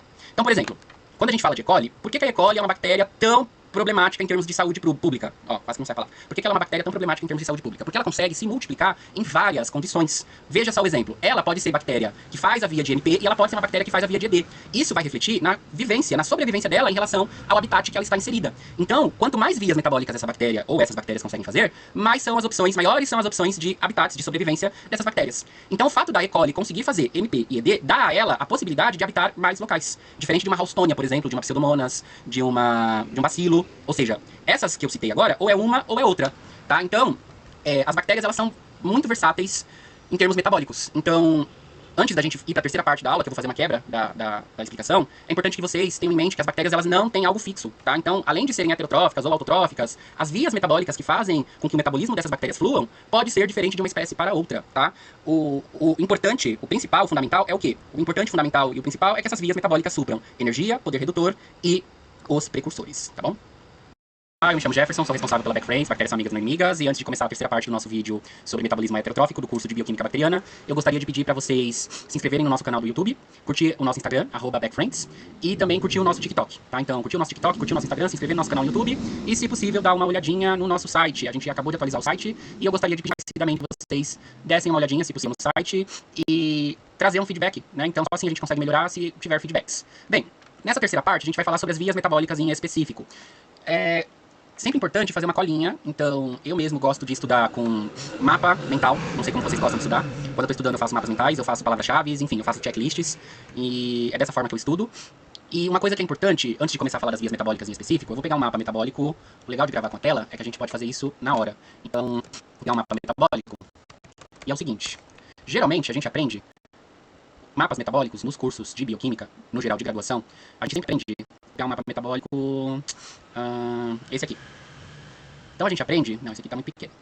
A gente aprende que o mapa metabólico ele vai começar quase sempre, aliás, sempre, né, na verdade, ele começa pela via que a gente chama de via glicolítica. Então, ele começaria, deixa eu ver aqui, ele começaria aqui, ó, pela glicose. Essa glicose ela vai sendo metabolizada, né? Ela vai sofrendo reações químicas. Enfim, a gente aprende que esse processo ele começa ali. Só que na verdade, esse processo ele pode começar em qualquer via metabólica. Isso vai depender do quê? Isso vai depender do metabólito que a célula está metabolizando. Então, se a célula está metabolizando um metabólito que pertence a outra via metabólica que não seja o que nós chamamos de via glicolítica genericamente, ela pode fazer isso. Então, ela pode começar, por exemplo, vou pegar outra imagem aqui. Ao invés de começar aqui na glicose, ela pode começar na via das pentoses. Então, se ela estiver metabolizando xilose, que é uma pentose, é um monossacarídeo de 5 carbonos, essa célula ela pode começar pela via das pentoses, tá? Então, essa daqui é a via de Embden-Maillard-Partners, chamada genericamente de via glicolítica, tá? Ela tem essa equação global. Então, o que acontece? Entra a glicose, 2 ADPs, 2 fósforos e 2 NADs são transformados ao final dessa via metabólica em 2 piruvatos, 2 moléculas de água, 2 NADH, 2 elétrons H+, e 2 moléculas de ATP. Então, veja, nessa via glicolítica, a célula consegue ATP, então ela consegue energia, e ela consegue poder redutor. Ao final do processo, ao final de toda a metabolização, esse NADH, a energia contida, porque, lembra, em uma das aulas a gente falou de óxido-redução. Então, aqui, esse processo, ele reduziu. Então, o ADP foi reduzido a ATP, e o NAD foi reduzido a NADH. Então ele ganhou energia. Essa energia ganha, ela vai ser doada no final do processo, no que a gente chama de cadeia transportadora de elétrons, em ATP. Então também vai virar ATP. Na via de Embden-Maillard-Partners, a célula, ela consegue, dos 13 precursores, ela consegue 6. Então ela consegue glicose 6-fosfato, ela consegue frutose 6-fosfato, ela consegue gliceraldeído 3-fosfato, 3-fosfoglicerato, fosfenolpiruvato e o piruvato. Então, basicamente, a célula ela vai começar com glicose, essa glicose vai sofrer uma série de reações químicas, essas reações químicas vai resultar no que a gente chama de piruvato, tá? Então, não acaba aqui por quê? Porque ela só vai obter 6 de 13 precursores, ela precisa dos outros, tá bom? Uma segunda via glicolítica, que é chamada genericamente, sempre bom lembrar, genericamente de via glicolítica, é a via de Entner-Dudhoff, tá? A via de Entner-Dudhoff, ela é presente em alguns tipos de bactérias, e a via de Embden-Maillard-Partners é presente em outros tipos de bactérias. Em algumas, como a gente viu na parte 2 desse vídeo, existe a presença de ambas as vias, como é o caso de E. coli, mas nem sempre isso acontece. A maioria das bactérias ou vai ter a via de Embden-Maillard-Partners ativa, ou vai ter a via de Entner-Dudhoff ativa, ou uma ou outra. Essa é a equação global da via de Entner-Dudhoff. Veja que aqui também acontece o processo de redução e o processo de aquisição do piruvato. Então, a glicose, quando o metabolismo inicia o processo pela glicose, que a gente aprende, né, sempre pela glicose, mas ele pode começar por outra molécula que não seja glicose, ela vai ter como resultado poder redutor NADP. Veja, nesse caso, tem poder redutor NAD e NADP, diferente da via de Embden-Maillard-Partners, onde são 2 NADs, tá? E qual que é a diferença disso? Por que isso é importante da gente saber? Se você estiver fazendo, por exemplo, um processo de engenharia metabólica, na hora que você estiver desenhando o metabolismo, essa diferença, ela vai ser muito impactante na hora de você fazer a equação global das suas reações químicas. Então, na hora de você prever como vai ser o comportamento das suas vias metabólicas, você considerar ou não o fosfato, né, no caso NADP ou NAD, isso vai impactar no seu balanço energético, que a gente chama de balanço energético, tá? Então, dos 13 precursores, a via de Entner-Dudhoff, ela supre aí 5. Então, ela supre 1 a menos do que a via de Embden-Maillard-Partners. Ela supre a glicose 6-fosfato, o gliceraldeído 6-fosfato, o fosfoglicerato, e o fosfenol e piruvato e o piruvato, tá? Então, seria basicamente assim o funcionamento da via de Entner-Dudhoff, glicose 6-fosfato, enfim, vai acontecendo as reações até chegar no piruvato, tá? Até chegar no piruvato.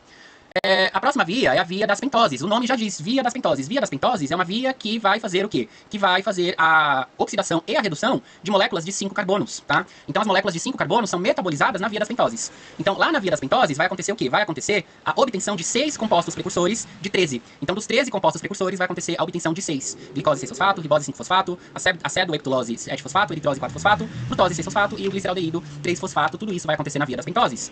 E a via das pentoses ela é muito importante porque é lá na via das pentoses que a maioria do poder redutor vai ser obtido. Então lembra, esse poder redutor ele vai ser convertido em energia. No final do processo, na cadeia transportadora de elétrons, esse poder redutor ele vai ser revertido em ATP. Então a célula vai transformar esse poder redutor em ATP.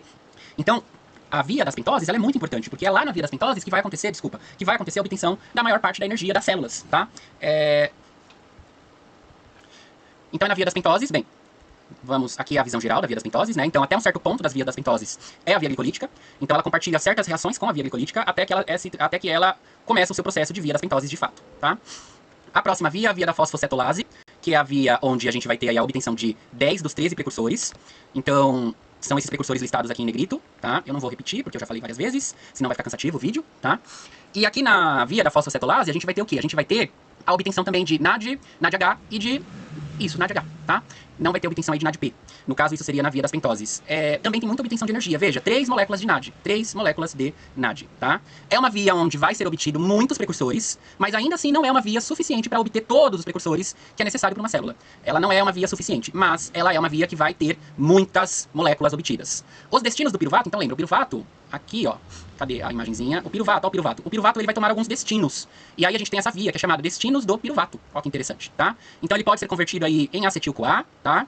Então o piruvato, ele pode ser convertido em acetil-CoA e NADH e CO2, ou ele pode ser convertido em acetil-CoA e formiato, tá? Então ele pode tomar esses destinos numa célula. Então o que vai ditar qual destino a célula vai tomar? Primeiro, o aparato metabólico dela, então se ela é capaz de fazer esse metabolismo, ou as condições que ela está sobrevivendo. É claro que isso passa pelo aparato metabólico, tá? Isso vai passar pelo aparato metabólico porque isso vai, querendo ou não, ser diretamente proporcional.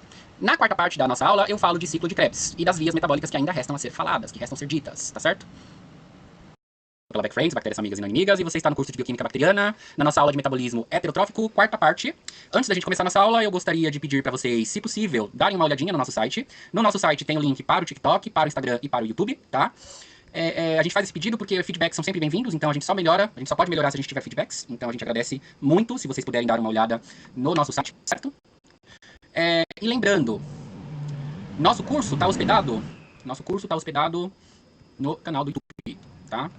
Então, aqui no canal do YouTube a gente tem o nosso curso em forma de playlist. Então tem a playlist aqui do curso de Bioquímica Bacteriana. Então a playlist de Bioquímica Bacteriana tem as aulas do nosso curso de Bioquímica Bacteriana, certo? Inclusive meu cabelo tá com a cor do logo do curso. Bem, agora vamos voltar aqui para continuar falando de metabolismo heterotrófico. Então na parte 3 a gente discutiu aí uma série de vias metabólicas, e agora a gente na parte 4 vai finalizar essas vias metabólicas. Como eu havia dito, o metabolismo heterotrófico ele é um pouquinho mais chatinho do que o autotrófico, porque ele acaba conectando-se com o autotrófico, né? A diferença de um pro outro é que no autotrófico você tem o ciclo do Calvin-Benson. Bem, então famoso ciclo de Krebs. A ideia aqui não é a gente ficar decorando um monte de nome, nem isso, nem aquilo. Então a ideia aqui é a gente entender o quê? A gente entender que entra uma molécula e saem outras moléculas. Então, no ciclo de Krebs, a gente vai ter aí a entrada de moléculas oxidadas e a saída de moléculas reduzidas. Lembrando, essas moléculas, quando elas são oxidadas e elas são reduzidas, elas ganham e perdem energia. Então, quando ela é reduzida, quando uma molécula é reduzida, você tem um agente, que a gente chama de poder redutor, lembra? Que pode ser o NAD, o NADP ou o FAD, que acontece no ciclo de Krebs. Ele vai ser reduzido a NADH, NADPH e FADH. Então, eles vão ficar energizados. Esses são os poderes redutores. Essa energia, ela é guardada. Então, vamos lembrar, ela é guardada numa molécula chamada de ATP. Então, na verdade, a molécula é o ADP, né? A adenina difosfato, que vai ser reduzida e vai se tornar, né? Quando ela é reduzida, ela se torna ATP. Então, essa energia ela vai ser estocada ao final de todo o processo das vias metabólicas no ADP, que vai se tornar ATP, tá? Então, a gente não pode esquecer disso. Então, boa parte da energia que a célula produz para o seu funcionamento, vamos relembrar também, a célula, ela produz energia, ela necessita de energia para a sua subsistência, para as suas necessidades básicas e para dar origem a outras células. Afinal de contas, os seres vivos querem se perpetuar, né? É o princípio básico aí da vida, o princípio básico dos seres vivos. Então, a gente tem que entender isso do ciclo de Krebs e não ficar, o que entra, o que sai. Isso daí, esse tipo de coisa, você dá uma olhadinha no mapa e acabou. Então você vai lá e vê, ó, o oxalacetal, o acetil-CoA, ele vai com CoA, vira citrato, não à toa que o nome do ciclo de Krebs também pode ser ciclo do ácido cítrico, tá? Citrato, isocitrato, enfim, ele se chama ciclo porque a molécula, no caso aqui o oxalacetato, ela é uma molécula que é renovada. Então ela, oxalacetato, acetil-CoA, citrato. Esse citrato ele gira o ciclo e volta a ser oxalacetato em algum momento. E aí aqui é formada uma série de poderes redutores que vão ser oxidados, né? Esses poderes redutores vão ser oxidados e vai dar origem ao ATP. E o ADP acaba sendo reduzido, tá bom? Para continuar. Então, esse é o ciclo de Krebs. Depois do ciclo de Krebs, como eu disse, a ideia não é a gente ficar decorando um monte de nome, é entender o processo, entender o que está acontecendo, tá? E entender que todos esses poderes redutores, ao final, vai ser convertido em energia, tá? Então, se a gente pudesse fazer um desenho, né? Se a gente pudesse pegar e fazer um desenho, eu vou fazer esse desenho na nossa aula de revisão. Quando a gente fizer a revisão, eu faço um desenho para ilustrar o que está acontecendo. Os ramos oxidativos e redutores, ele é interessantíssimo porque, veja, o ciclo de Krebs ele é um ciclo de fato, né? Ele começa com uma molécula e termina com a mesma molécula. Ele é um ciclo. Agora a gente tem nas bactérias esse chamado ramos oxidativos e redutores, porque um lado do ramo oxida e o outro lado do ramo ele reduz. Então aqui, ó, de FADH para FAD, ele oxida. Então do lado esquerdo, né, ele oxida. E do lado direito ele reduz. Então de NADP para NADPH. Porque tem bactérias que não conseguem fazer essa etapa aqui do ciclo de Krebs. Geneticamente, elas não têm os genes que sintetizam as enzimas que produzem essa etapa do ciclo de Krebs. Então, elas precisam de outras estratégias, porque lembra, as bactérias e outros seres vivos precisam de 13 compostos precursores. Então, a adaptação, né, a evolução levou elas a se adaptarem à ausência dessa etapa. Então, como que ela faz essa etapa? Essa etapa, ela inicia-se aí com a entrada do piruvato, tornando-se acetil-CoA, e as reações elas seguem de um lado e de outro para poder fornecer esses precursores sem que haja um prejuízo maior para a célula. Então a célula consegue esses precursores, tá? Depois a gente tem o ciclo do glioxilato, que também é um ciclo um pouco mais complexozinho do que se você for imaginar, se for pensar o ciclo de Krebs, porque você tem essa reação aqui, ó, com uma molécula de glioxilato, de isocitrato, tornando-se glioxilato para malato. Então isso é meio que um atalho que a célula faz, tá? Então se a célula precisa produzir muito malato, ao invés dela realizar uma reação de isocitrato para succinato, para fumarato e depois para malato, ela pode fazer o seguinte, ela pode fazer isocitrato, glioxilato, malato. Então isso economiza o tempo, né? Porque afinal de contas, se ela precisa, sei lá, fazer oxalacetato, então ela demanda aí oxalacetato. Por quê? Por que eu estou falando dessa forma? Porque as células, no ciclo de Krebs ou no ciclo do glioxilato, enfim, o ciclo que vai formar moléculas aí de oxalacetato, fumarato, succinil-CoA, são moléculas que vão dar origem aí a aminoácidos, né? Então, asparato, triosina, isoleucina, e os aminoácidos são moléculas fundamentais, são blocos construtores, né, maior que os precursores, fundamentais para que a célula se multiplique. Então, em algum momento, pode ser que o metabolismo demande mais de um tipo de molécula do que outra, tá? Isso tudo vai ser determinado pelas condições que a célula se encontra. Então, dependendo das condições que a célula se encontra, ela vai produzir uma ou outra coisa em excesso ou não. Isso geralmente vai causar um desequilíbrio na célula, mas se ela está em um processo de desequilíbrio nutricional, ela vai acabar demandando aí mais outra produção de certas substâncias. Bem, aqui é um resumo. Então, esse resumo, ele mostra o quanto das vias metabólicas do metabolismo central de carboidratos é necessário para poder produzir os 13 precursores. Então aqui tem a listinha dos 13 precursores, e aqui tem as vias metabólicas e as vias que são produzidas, né? Aliás, os precursores que são produzidos nessas vias metabólicas. Então, olha só, não tem nenhuma via metabólica onde haja, né, a produção de todos os 13 precursores. Então a célula precisa fundamentalmente combinar muito mais do que 2 ou 3 vias metabólicas. Ela vai pelo menos aí precisar de uma Enters-Dudhoff, uma via das pentoses, um ciclo de Krebs, para poder conseguir produzir esses precursores, tá? Bem, ao finalzinho aqui, a gente tem mais uma via que é importante a gente pontuar, que é interessante, que é a via da a gliconeogênese, né? Então, como o nome diz, gliconeogênese, gênese vem de criação, né? Então, gênese vem de criação, neo vem de novo e glico vem de glicose. Então, a gliconeogênese é uma via metabólica onde não há presença de glicose 6-fosfato, que lembra, ó, glicose 6-fosfato, vamos lá na listinha dos precursores que são fundamentais. Glicose 6-fosfato é um dos precursores fundamentais. Frutose 6-fosfato é um dos precursores fundamentais. Então lembra das reações que acontecem na via de Embden-Dudhoff e na via de Embden-Mayer-Parnas. As primeiras reações dependem de uma molécula de glicose para poder acontecer. Então a via da gliconeogênese, ela basicamente vai pegar moléculas que não são glicoses, moléculas não glicolíticas, por assim dizer, e vai transformar essa molécula em moléculas derivadas aí, derivadas não, que são correlatas à glicose. Então, por exemplo, você pode ter moléculas como o lactato passando por reações químicas, então é o contrário, né? Você tem uma molécula que vai passar por reações químicas inversas, e essas reações químicas inversas vai dar origem aí, por exemplo, a glicose 6-fosfato, tá? E aí perceba como é interessante. Aqui não ocorre produção de poder redutor, como é o caso da maioria das vias glicolíticas, que aqui é a gliconeogênese, né? Vai ocorrer o consumo de poder redutor, e não a produção, tá? Então, essa foi a última parte do metabolismo heterotrófico. Qualquer dúvida, deixem nos comentários, e é isso aí. Tá? Bem, dando continuidade ao nosso curso de bioquímica bacteriana, vamos discutir agora um artigo relacionado ao tópico de metabolismo heterotrófico, o artigo que vai cair na prova, tá? Então, lembrando, vocês farão uma prova ao final do curso, e uma vez que vocês obtenham nota igual 6 ou mais, vocês terão certificado gratuitamente. Então, vocês receberão um certificado gratuitamente em relação ao curso de bioquímica bacteriana. E os artigos científicos e as questões que eu faço aqui ao longo das aulas serão cobradas, tá? Então, só para reforçar, o artigo que eu sugeri para leitura é o Model Metabolic Strategy for Heterotrophic Bacteria in the Cold Ocean based on Colewa Psychotroria 348, tá? Esse é o artigo. Então, eu vou fazer alguns comentários básicos sobre o artigo, coisa rápida, tá? Se você não concorda com a minha análise ou você acha que não é isso que o artigo está dizendo, vamos conversar, vamos falar, vamos falar, tá? Então, basicamente, aí o foco do artigo, ele é... Eu tenho uma colinha aqui, obviamente, eu fiz algumas anotações, tá? Ele é focado aí na cepa Psychotroia, né? 34H. Então, 34H, para quem não sabe, provavelmente é a linhagem no qual essa cepa Covellia Psychotroria, tá? 34H. 34H provavelmente é a linhagem. Então, os dois primeiros nomes se referem a selvagem, ao organismo selvagem, e esse 34H provavelmente é alguma modificação, alguma coisa nesse sentido, tá? Então, o objetivo do estudo foi quantificar as estratégias metabólicas dessa linhagem em temperaturas de 4 graus, tá? A baixas temperaturas, 4 graus, a temperatura média global do oceano e a sua temperatura normal de crescimento. Então, 3 faixas de temperatura. Então, como que o metabolismo dessa linhagem se comporta a 4 graus?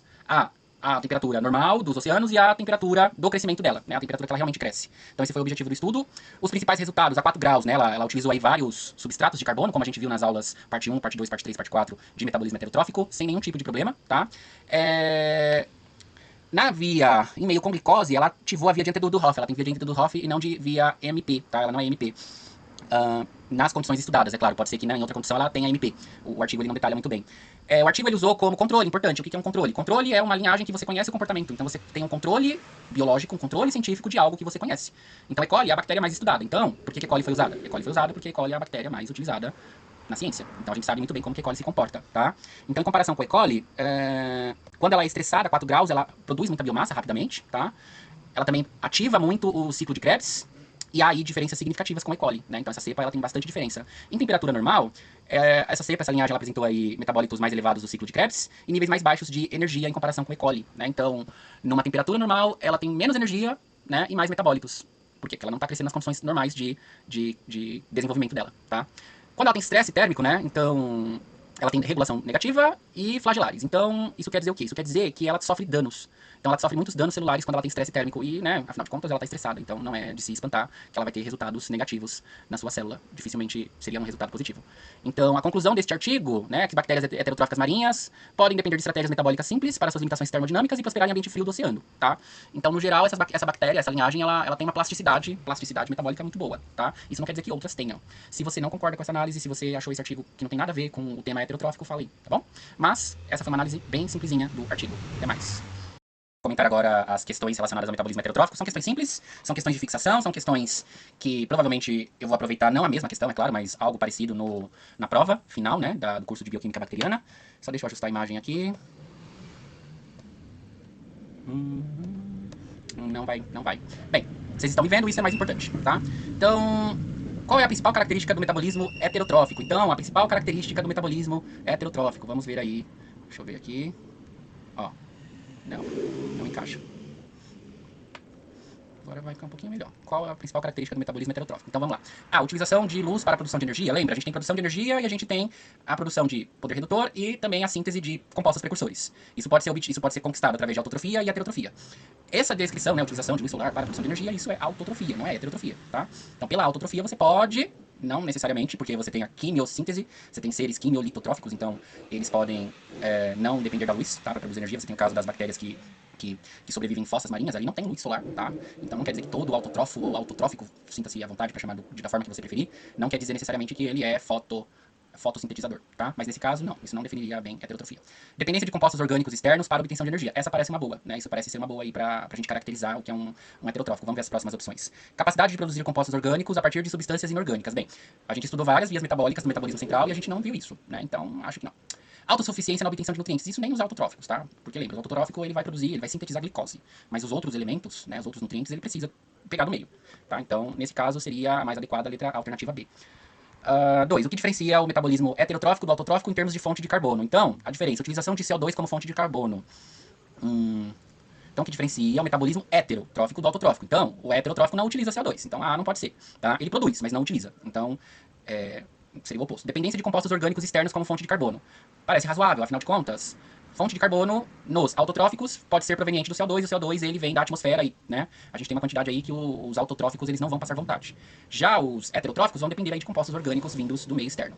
Capacidade de fixar nitrogênio? Não. Produção de compostos orgânicos a partir da luz? Autotrófico, tá? Então, autotrófico. Autotrófico fotossintetizante, isso é importante, tá? Não se esqueçam disso. Como as células obtêm moléculas orgânicas durante o metabolismo heterotrófico? Fotossíntese? Não, isso é autotrofia, né? Então essas moléculas orgânicas, elas serão provenientes aí da fotossíntese, né? Em sua maioria, mas não necessariamente todas. Absorção de nutrientes diretamente do solo?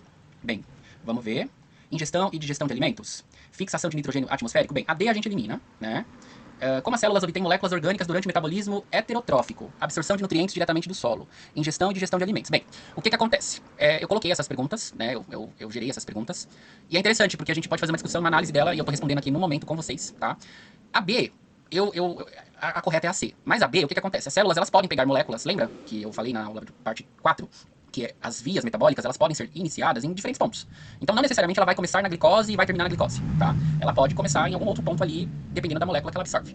Então, falar que ela não pode absorver uma molécula orgânica diretamente do solo, não é errado falar que ela pode absorver uma molécula orgânica do solo, e essa molécula orgânica do solo ser um dos compostos precursores e vai entrar em algum ponto ali da via metabólica, tá? Então, a 3, eu vou deixar aí como item B e C. O que vocês acham? 4. Qual é o processo responsável pela produção de energia durante o metabolismo heterotrófico? Bem, aqui tá bem vago, tá? Opa, deixa eu voltar lá. Aqui tá bem vago. Essa questão tá muito solta. Por quê? Porque a produção de energia ela vai envolver várias vias metabólicas e não apenas uma, tá? Mas aqui a resposta seria glicólise, que é genericamente chamada de glicólise, mas seria Embden-Mayer-Parnas ou a via de Enter-Dudhoff. Mas, em síntese, a gente teria aí a via de Embden-Mayer-Parnas ou via de Enter-Dudhoff, a via das pentoses, o ciclo de Krebs. Essas seriam fundamentais para poder produzir energia, poder redutor e os compostos precursores, tá? Esse seria o tipo de questão que eu entraria contra a resposta. Eu já ia falar, ó, essa resposta ela não contempla tudo, né? Então ela não é uma questão muito boa. 5. Mas é importante porque a gente aprende mais observando e analisando certas inconsistências do que necessariamente algo bonitinho, fechadinho. Porque você faz uma reflexão. 5. O que caracteriza organismos heterotróficos no contexto do ciclo global de nutrientes, né? O que caracteriza? Então, produção de oxigênio como subproduto do metabolismo? Não, a gente viu que o que é produzido, né, ao final dos processos heterotróficos é o CO2. O metabolismo ele começa com glicose e ele termina com CO2, né? Então ele começa com 6 átomos de carbono e termina com 1 átomo de carbono. Decomposição da matéria orgânica parece interessante, né? Capacidade de fixar carbono atmosférico, a gente já viu que isso é metabolismo autotrófico, então não, né? E síntese de glicose a partir de CO2 também não, isso é metabolismo autotrófico. Então seria a item B, decomposição da matéria orgânica, tá? Se você achou fácil, difícil essas perguntas ou confusas, deixe sua opinião, tá? Eu respondi agora no momento gravando o vídeo, então eu não respondi antes, eu respondi nesse momento, eu peguei essas perguntas da internet e respondi, tá? E é isso aí, até a próxima aula. Seja bem-vindo ao nosso curso de Bioquímica Bacteriana. Estamos aí na aula de número 10, aula sobre biossíntese. A tendência agora é que as aulas não sejam tão extensas, então parte 2, parte 3, parte 4, talvez em redes metabólicas, na aula de número 13, tá? Mas essa aula, por exemplo, ela é bem curtinha. E aí eu gostaria de lembrá-los, né, se possível, para que vocês deem uma olhadinha no nosso site. Lá no nosso site a gente tem o TikTok, o Instagram e o YouTube para vocês curtirem. A gente pede que vocês façam esse ato, tá, de curtir o TikTok, o Instagram e o YouTube, se possível. E lembrando que o nosso curso de Bioquímica Bacteriana está sendo hospedado aqui no YouTube. Se você está vendo esse vídeo aqui no YouTube, ele está sendo hospedado na playlist de Bioquímica Bacteriana, tá? Então, hoje é uma aula sobre biossíntese, é uma aula bem curtinha, uma aula bem tranquilinha. Eu fiz essa aula em forma de mapa mental, eu gosto muito de trabalhar com mapa mental, tá? E basicamente tudo que a gente vai ver aqui, a gente já conversou, já comentou, já viu em outras aulas, então não tem muitas novidades, tá? Eu só vou inserir algumas coisinhas que vai ser importante para redes metabólicas. Então, quando a gente for falar de rede metabólica, vai ser importante a gente ter essa informação, tá? E claro, essa informação vai ser lapidada lá nas redes metabólicas. Então, quando a gente fala de biossíntese, a gente está falando aí de bio, vem de vida, né? Síntese de produção da vida. Então, para você produzir vida, você precisa ter metabolismo. Não à toa que a definição de ser vivo é tudo aquilo que possui metabolismo próprio. No caso do vírus, por exemplo, ele não tem metabolismo próprio. Então, é tudo aquilo que tem metabolismo. Metabolismo não passa de um conjunto de reações químicas que acontecem no interior de uma célula, tá? Eu já expliquei todos. Eu vou falar aqui o que eu não expliquei, tá? As coisas que eu não expliquei. Mas daqui pra cá, basicamente a gente já viu nas outras aulas, tá? Então eu vou passar meio que rápido pra não ficar cansativo as aulas. Então, metabolismo é um conjunto de reações químicas, que é dividido em anabolismo e catabolismo, tá? Então lembra que a gente tem o metabolismo anabólico e o catabólico. E o metabolismo nada mais é do que a obtenção de poder redutor, energia e precursores, tá? Pra quê? Pra produzir moléculas construtoras, moléculas que vão dar origem aos blocos que vão formar a célula. Então a célula é como se fosse uma casa, e essa casa ela é formada por blocos, pequenos blocos, tá? São esses blocos as proteínas, que tem blocos menores chamados de aminoácidos, os carboidratos, que são formados por monossacarídeos, e os lipídios, que são formados aí por álcoois e ácidos graxos, tá? Essas moléculas, esses precursores, esse poder redutor, essa energia é obtida aí através das vias metabólicas, não vamos nos esquecer, tá? Então a gente tem a via glicolítica, chamada genericamente de via glicolítica, como é a via MP, e a via de Enter-Dudhoff, a via ED, tá? Então MP e ED são as duas principais vias glicolíticas que a gente conhece. A gente tem a via das pentoses, a gente tem o ciclo de Krebs, a gente tem os ramos oxidativos e redutores, e a gente tem os destinos do piruvato. São vias metabólicas no qual as células vão se utilizar para poder obter o seu poder redutor, energia e seus precursores, tá? Agora, o que eu não falei ainda, que é importante lá no momento que a gente for falar de redes metabólicas. Todos esses processos, eles são regulados aí por genes no momento da tradução e da transcrição, tá? Então eu vou aprofundar isso em redes metabólicas, não vale comentar isso por enquanto. Essa aula foi basicamente uma revisão de metabolismo heterotrófico, né? E também vale ressaltar que eu tenho intenção de fazer um curso de genética bacteriana, tá? Então, tradução e transcrição, não sei se você está faltando um Szinho ali, ele tá me corroendo ver que não tem o S ali, mas eu escrevi tão rápido que comi o S, tá? Então essa regulação ela pode acontecer a nível de transcrição e a nível de tradução. E ela vai ser mediada pela quantidade de metabólitos que a célula tem. Então se a célula tem muito de um metabólito e pouco de outro, ela vai regular ela vai diminuir a produção e o outro ela vai aumentar a produção. E assim ela vai fazendo essa regulagem através da transcrição, que é a nível de DNA, e a tradução, que é a nível de proteína. Se eu tô falando grego, porque eu não estou explicando de forma aprofundada, se você não teve genética e nem genética bacteriana, na aula de redes metabólicas você vai ver que eu vou falar um pouco melhor sobre isso, tá? E aí temos a intenção, quando eu digo temos, eu me refiro a Backfriends, de elaborar um curso de bioquímica não, esse já tá aqui, bioquímica bacteriana, um curso de genética bacteriana, tá certo? Então, como eu disse, essa aula foi curtinha, foi rápida, e agora os próximos vídeos é o comentário sobre o artigo científico e sobre questões envolvendo biossíntese, tá bom? Eu me chamo Jefferson, sou responsável pela Backfriends, Bactérias Amigas e Não Inimigas, e eu vou começar o nosso vídeo da nossa aula de hoje, que é a discussão do artigo System Biology and Approach, tá? Que é este artigo aqui, System Biology and Approach. Antes de começar a discussão desse artigo, eu gostaria de lembrá-los sobre o nosso site, que está em constante atualização, e eu gostaria de pedir encarecidamente, com muita ternura, que vocês, caso vocês possam, deem uma olhadinha no nosso site e opinem sobre ele, se ele tá bom, se ele tá ruim, se ele tá fácil de usar, se tá difícil, se não tá. Eu tô atualizando ele constantemente para que ele fique cada vez mais palatável, mais simples de ser utilizado, mais informativo, mais objetivo. Então, eu peço esse favorzinho, se vocês puderem dar uma olhadinha no nosso site, eu agradeço, tá? Também, lembrando, as aulas do curso, tá? As aulas do curso de Bioquímica Bacteriana estão hospedadas no canal do YouTube. Então, tem uma playlist aqui no canal do YouTube chamada Bioquímica Bacteriana, tá? Então, ao todo, a gente já tem aí, somando todas as aulas, temos 15 aulas, tá? com essa vai ser a aula de número 16, no caso é a aula de número 11, só que eu divido em parte 1, parte 2, quando fica muito longo, tá? Não vai ser o caso para esta aula, ela vai ser relativamente curta. Esse artigo que a gente vai discutir e a próxima aula vai ser a atividade. Sou biólogo, sou microbiologista, totalmente faço doutorado também. Pronto, desliguei aqui. E a atividade, ela se encaixa muito bem com o próximo tema que a gente vai ver, né, que são redes metabólicas, tá? Então, esse artigo científico, que é o System Biology, né, que ele está linkado com a biossíntese, eu escolhi para falar de biossíntese, ele também serve muito bem para falar de redes metabólicas, né? Então, quando a gente fala de biossíntese, a gente está falando de vários elementos dentro da biologia. A gente está falando desde o DNA, que é transcrito, esse DNA transcrito ele é traduzido e ele vira aí uma proteína. Então ele é um DNA que vira um RNA, ele se torna, então DNA, RNA, proteína. Isso a gente conhece como dogma central da biologia, né? Então a biologia, ela tá intrinsecamente envolta em cima dessa teia, que é o DNA, RNA, proteína. DNA, RNA, proteína. Isso é a biossíntese, basicamente. Quando a gente pensa em biossíntese, quando a gente pensa em metabolismo, a gente está pensando nisso. E isso, basicamente, forma o que a gente chama de biologia de sistemas. Genômica, transcriptômica. Vamos anotar? Fica melhor anotando, né? Deixa eu anotar aqui. Então, assim, a gente não esquece. Eu peço perdão pelo barulho das motos. Então, a gente tem as genômica, a gente tem a transcriptômica, a gente tem a proteômica, a gente tem a metabolômica e a gente tem a fluxômica, tá? Metabolômica, fluxômica. Então a gente tem essas 5 ômicas aí que formam a biologia de sistemas, que é uma ciência que surge há um tempinho, ela não é atual, tá? Então ela tem aí ela tem uma origem um tanto quanto já um primordial, tá? Ela é bem antiguinha, só que ela não tinha esse nome, não tinha essa roupagem. Essa roupagem que a gente conhece hoje foi dada atualmente, foi dada há poucas décadas atrás, tá? Então, a biologia de sistemas, ela se comporta aí, ela se concentra em estudar como que o DNA, ambiente e fenótipo, eles se relacionam, né? Então essa coisa da genômica, transcriptômica, proteômica, metabolômica, fluxômica. A fluxômica ela fica um pouquinho de fora, mas seria basicamente entender como que é essa relação entre esses epítopos, né? Entre essas partes. Seria basicamente isso que se concentra a biologia de sistemas, as ômicas, tá?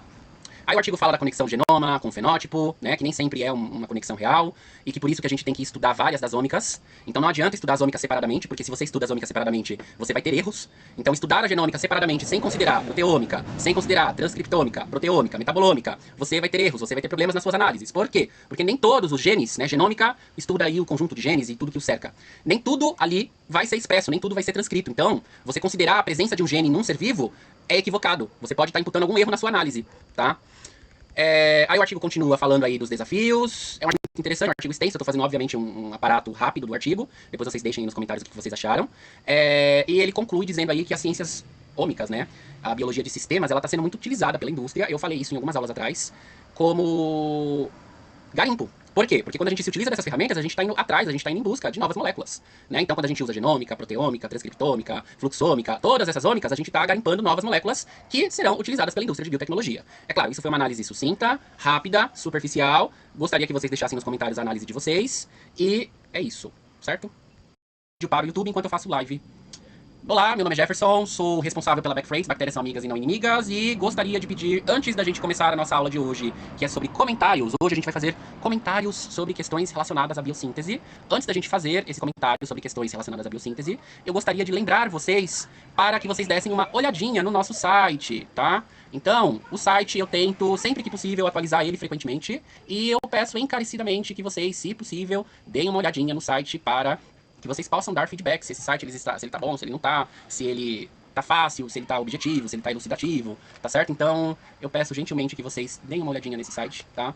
Ele tá no link tanto da plataforma vizinha, da plataforma principal que a gente usa, quanto a plataforma TikTok, tá? Então, no TikTok tem esse link e eu peço que vocês deem uma olhadinha no site, por gentileza, não deixem de ver o site, tá? O site é muito legal. O site é muito legalzinho. Ajuda aí a gente a construir um site legal. O nosso curso de bioquímica bacteriana, ele está hospedado aqui no nosso canal do YouTube, tá? Ele está hospedado na nossa playlist. Então, você vai entrar no canal do YouTube, e no canal do YouTube, aqui ó, no canalzinho do YouTube. Então aqui no canal do YouTube, Backframes, bactérias são amigas e não inimigas, a gente tem uma playlist. Nessa playlist, a gente tem aqui a playlist do curso de bioquímica bacteriana. Eu peço que vocês deem uma olhada na playlist de bioquímica bacteriana, que é na playlist de bioquímica bacteriana que vocês vão encontrar as aulas do curso, tá? O curso, ele se encontra quase que terminando. Então, o curso de bioquímica bacteriana, ele está somente no plano de curso. Então, o nosso curso de Bioquímica Bacteriana, ele se encontra na aula de número 12. Então, ó, a gente tem aí a aula de número biólogo, sou microbiologista, 12, também faço isso, doutorado a última aula que a gente teve foi a aula de número 11, discussão do artigo System Biology and Approach. E aí hoje a gente vai falar da atividade de número 4, né? As aulas redes metabólicas, discussão do artigo GAPSEC e atividade 5 é o que vai ficar restando pra gente discutir no nosso curso de Bioquímica Bacteriana.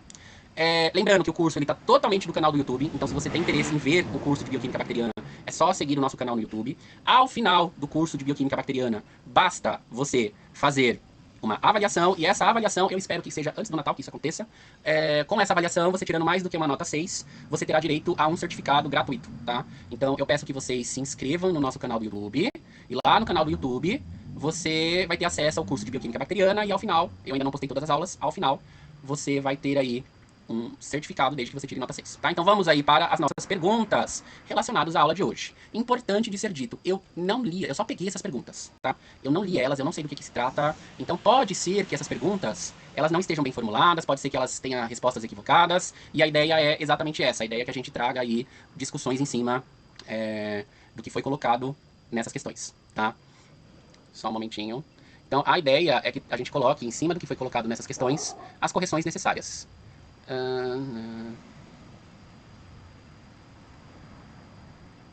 Então, aqui, ó, primeira pergunta, o que é biossíntese e qual é o seu papel fundamental nos sistemas biológicos, né? Então aí a gente já faz um pouquinho de conexão com um artigo científico sobre biologia de sistemas. Então, processo de decomposição de moléculas complexas em precursores mais simples.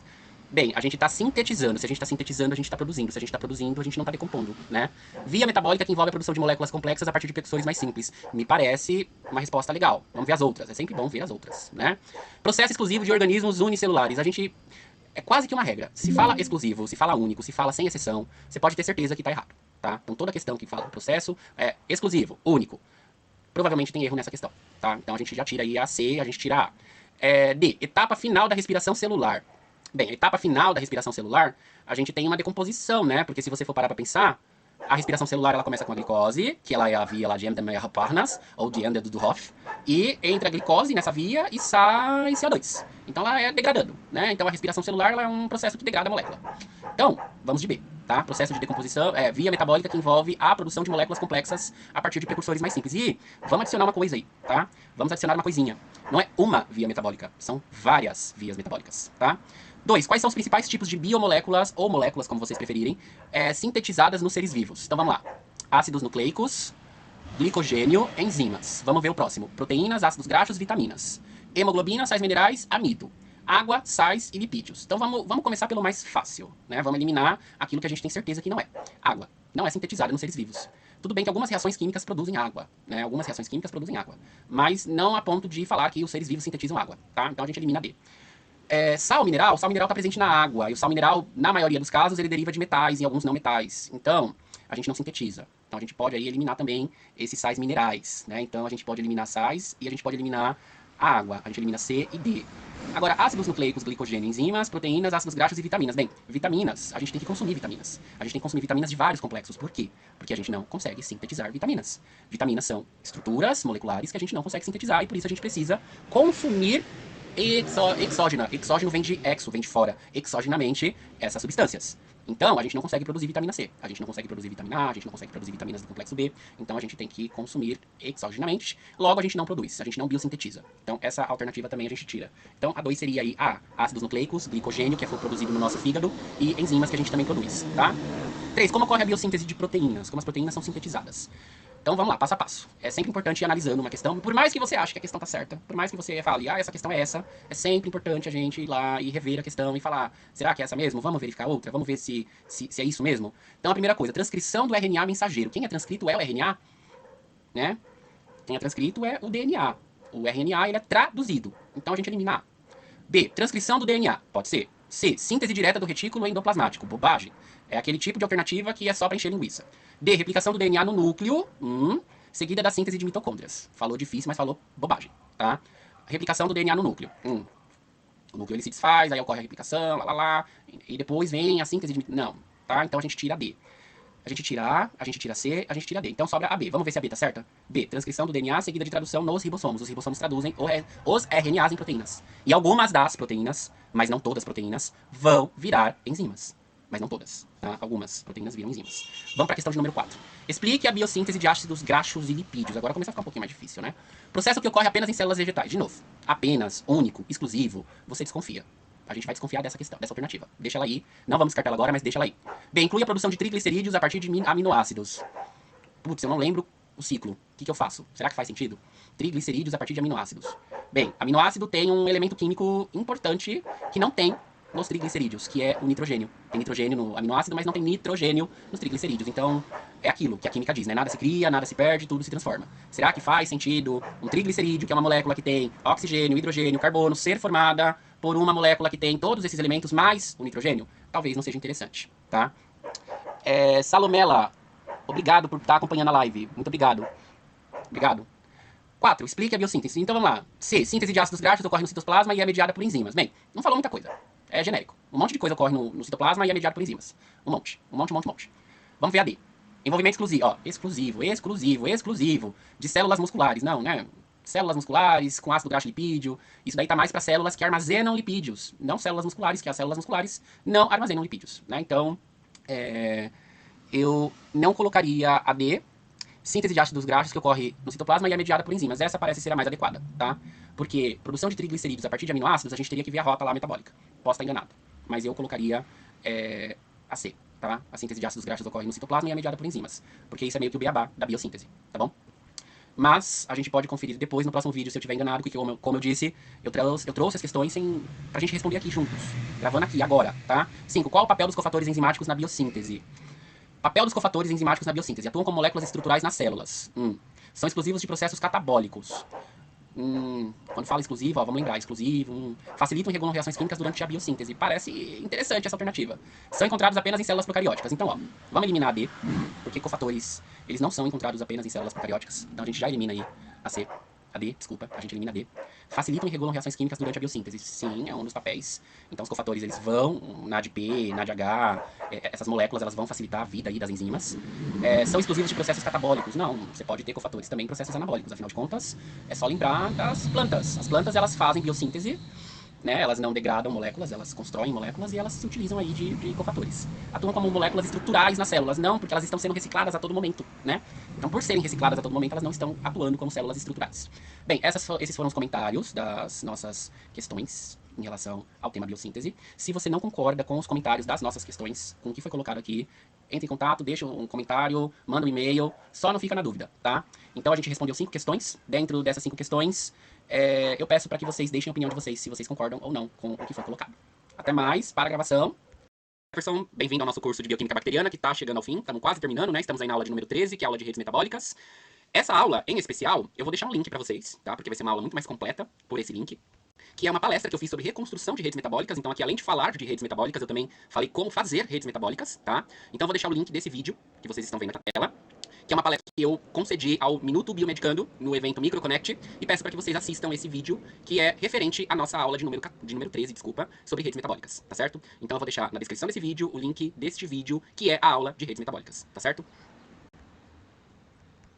Última aula do nosso curso de Bioquímica Bacteriana. Eu não falei no vídeo anterior, porém, eu peço gentilmente para que vocês, se possível, deem uma olhada no site, tá? O nosso site, que agora tem um domínio, né? Então, nosso site tá bonitinho, tá cheirosinho. Então, ó, o backframes.com. Então, se possível, eu peço para que vocês deem uma olhadinha no nosso site, tá? Temos novidades aí para o ano de 2024, então essa aula já está sendo postada em 2024. A gente vai ter aí o que a gente chama de elementos de divulgação científica, que nada mais é do que a junção entre o Minuto Biomedicano e o Leonardo da Fármaco. Nós três, né, a Backframes, Leonardo da Fármaco e o Minuto Biomedicano, faremos aí uma parceria para poder proporcionar a vocês cursos, webinários. Temos a intenção também de fazer a revista, que a gente ainda não decidiu qual vai ser a periodicidade, não sei se eu falei corretamente, mas de quanto em quanto tempo a gente vai fazer aí a divulgação, a publicação da revista Microbiota, tá? Então, se vocês puderem dar uma olhadinha no site, a gente agradece. Também, se puder se inscrever no canal do YouTube, além de assistir às aulas, que está na playlist do curso de Bioquímica Bacteriana, a gente também agradece. E é isso, então vamos lá para a nossa discussão, né? Vamos para a nossa discussão de hoje, tá? Então, hoje, no nosso plano de curso, a gente vai falar aí sobre o artigo científico, não com grandes detalhes, sempre lembrando, são algumas análises mais superficiais, um pouco mais superficial, para não ficar exaustivo, para não ficar maçante. O artigo é chamado GAPSEC, ou seja, sequências sem complemento, sequências ausentes. Então é como se você tivesse um vagão de um trem, e nesse vagão de trem faltasse alguns... Aliás, você tem o trem e faltasse alguns vagões. Então tem um vagão aqui, falta um vagão aqui, tem outro vagão aqui. Então isso é uma ausência de uma sequência, esse gap, que a gente chama de gap. Informed prediction of bacterial metabolic pathways and reconstruction of accurate metabolic models. Eu peço gentilmente que se você não viu a aula de número 13, que parece ser grande, mas ela passa rapidinho. Por quê? Porque a aula de número 13 é uma palestra que eu fiz, tá? Sobre redes metabólicas, então essa é a aula de número 13. Eu peço que você assista essa aula de número 13 para você poder entender o que é, né, esse artigo científico. Senão você não vai conseguir entender, ou vai, né? Pode ser que você consiga. Mas, para falar aí de preenchimento de sequências em redes metabólicas, na reconstrução de redes metabólicas, é importante que você entenda o que são redes metabólicas, que eu explico lá na aula de número 13, no seminário que eu dei pro Minuto Biomedicano, e reconstrução de redes metabólicas. Então é importante que você saiba também o que é reconstrução de redes metabólicas, senão você não consegue entender o artigo, tá? Porque o artigo ele não vai detalhar o que é uma reconstrução de rede metabólica, ele até fala o que é, mas ele não detalha, tá? Então, basicamente o artigo ele começa dizendo aí, ele começa falando que a biologia de sistemas, né? Então a biologia de sistemas nada mais é do que aquele grupo de ciências formadas por genômica, transcriptômica, proteômica, metabolômica e afluxômica, avançou muito, tem trazido aí muitos resultados, muitos avanços na ciência, na tecnologia, no campo científico, enfim. Porém, existe aí gaps, existem problemas que precisam ser sanados, por isso que a gente faz ciência. A ciência não tem as respostas, né? A ciência persegue a ciência persegue as respostas, certo? Então a gente não tem as respostas prontas, a gente persegue essas respostas. E são muitas as perguntas que a gente tem pra responder, tá? Então, o artigo ele começa falando dos avanços, bonitinho e tal, só que aí, né, o problema existe. Então, existem problemas na hora de se reconstruir redes metabólicas, e você só vai entender a consequência desse problema se você assistir a aula de número 13, então assista a aula de número 13. Você só vai entender as consequências desse problema se você assistir a aula, tá? Então, como que a gente pode fazer aí para tentar remediar essa ausência de informações na hora de se reconstruir redes metabólicas? Então o artigo ele vai explorando como é feito aí esses contornos na hora de se fazer essa solução, dar a solução para esse problema, tá? Então existem algumas maneiras, alguns modos de se fazer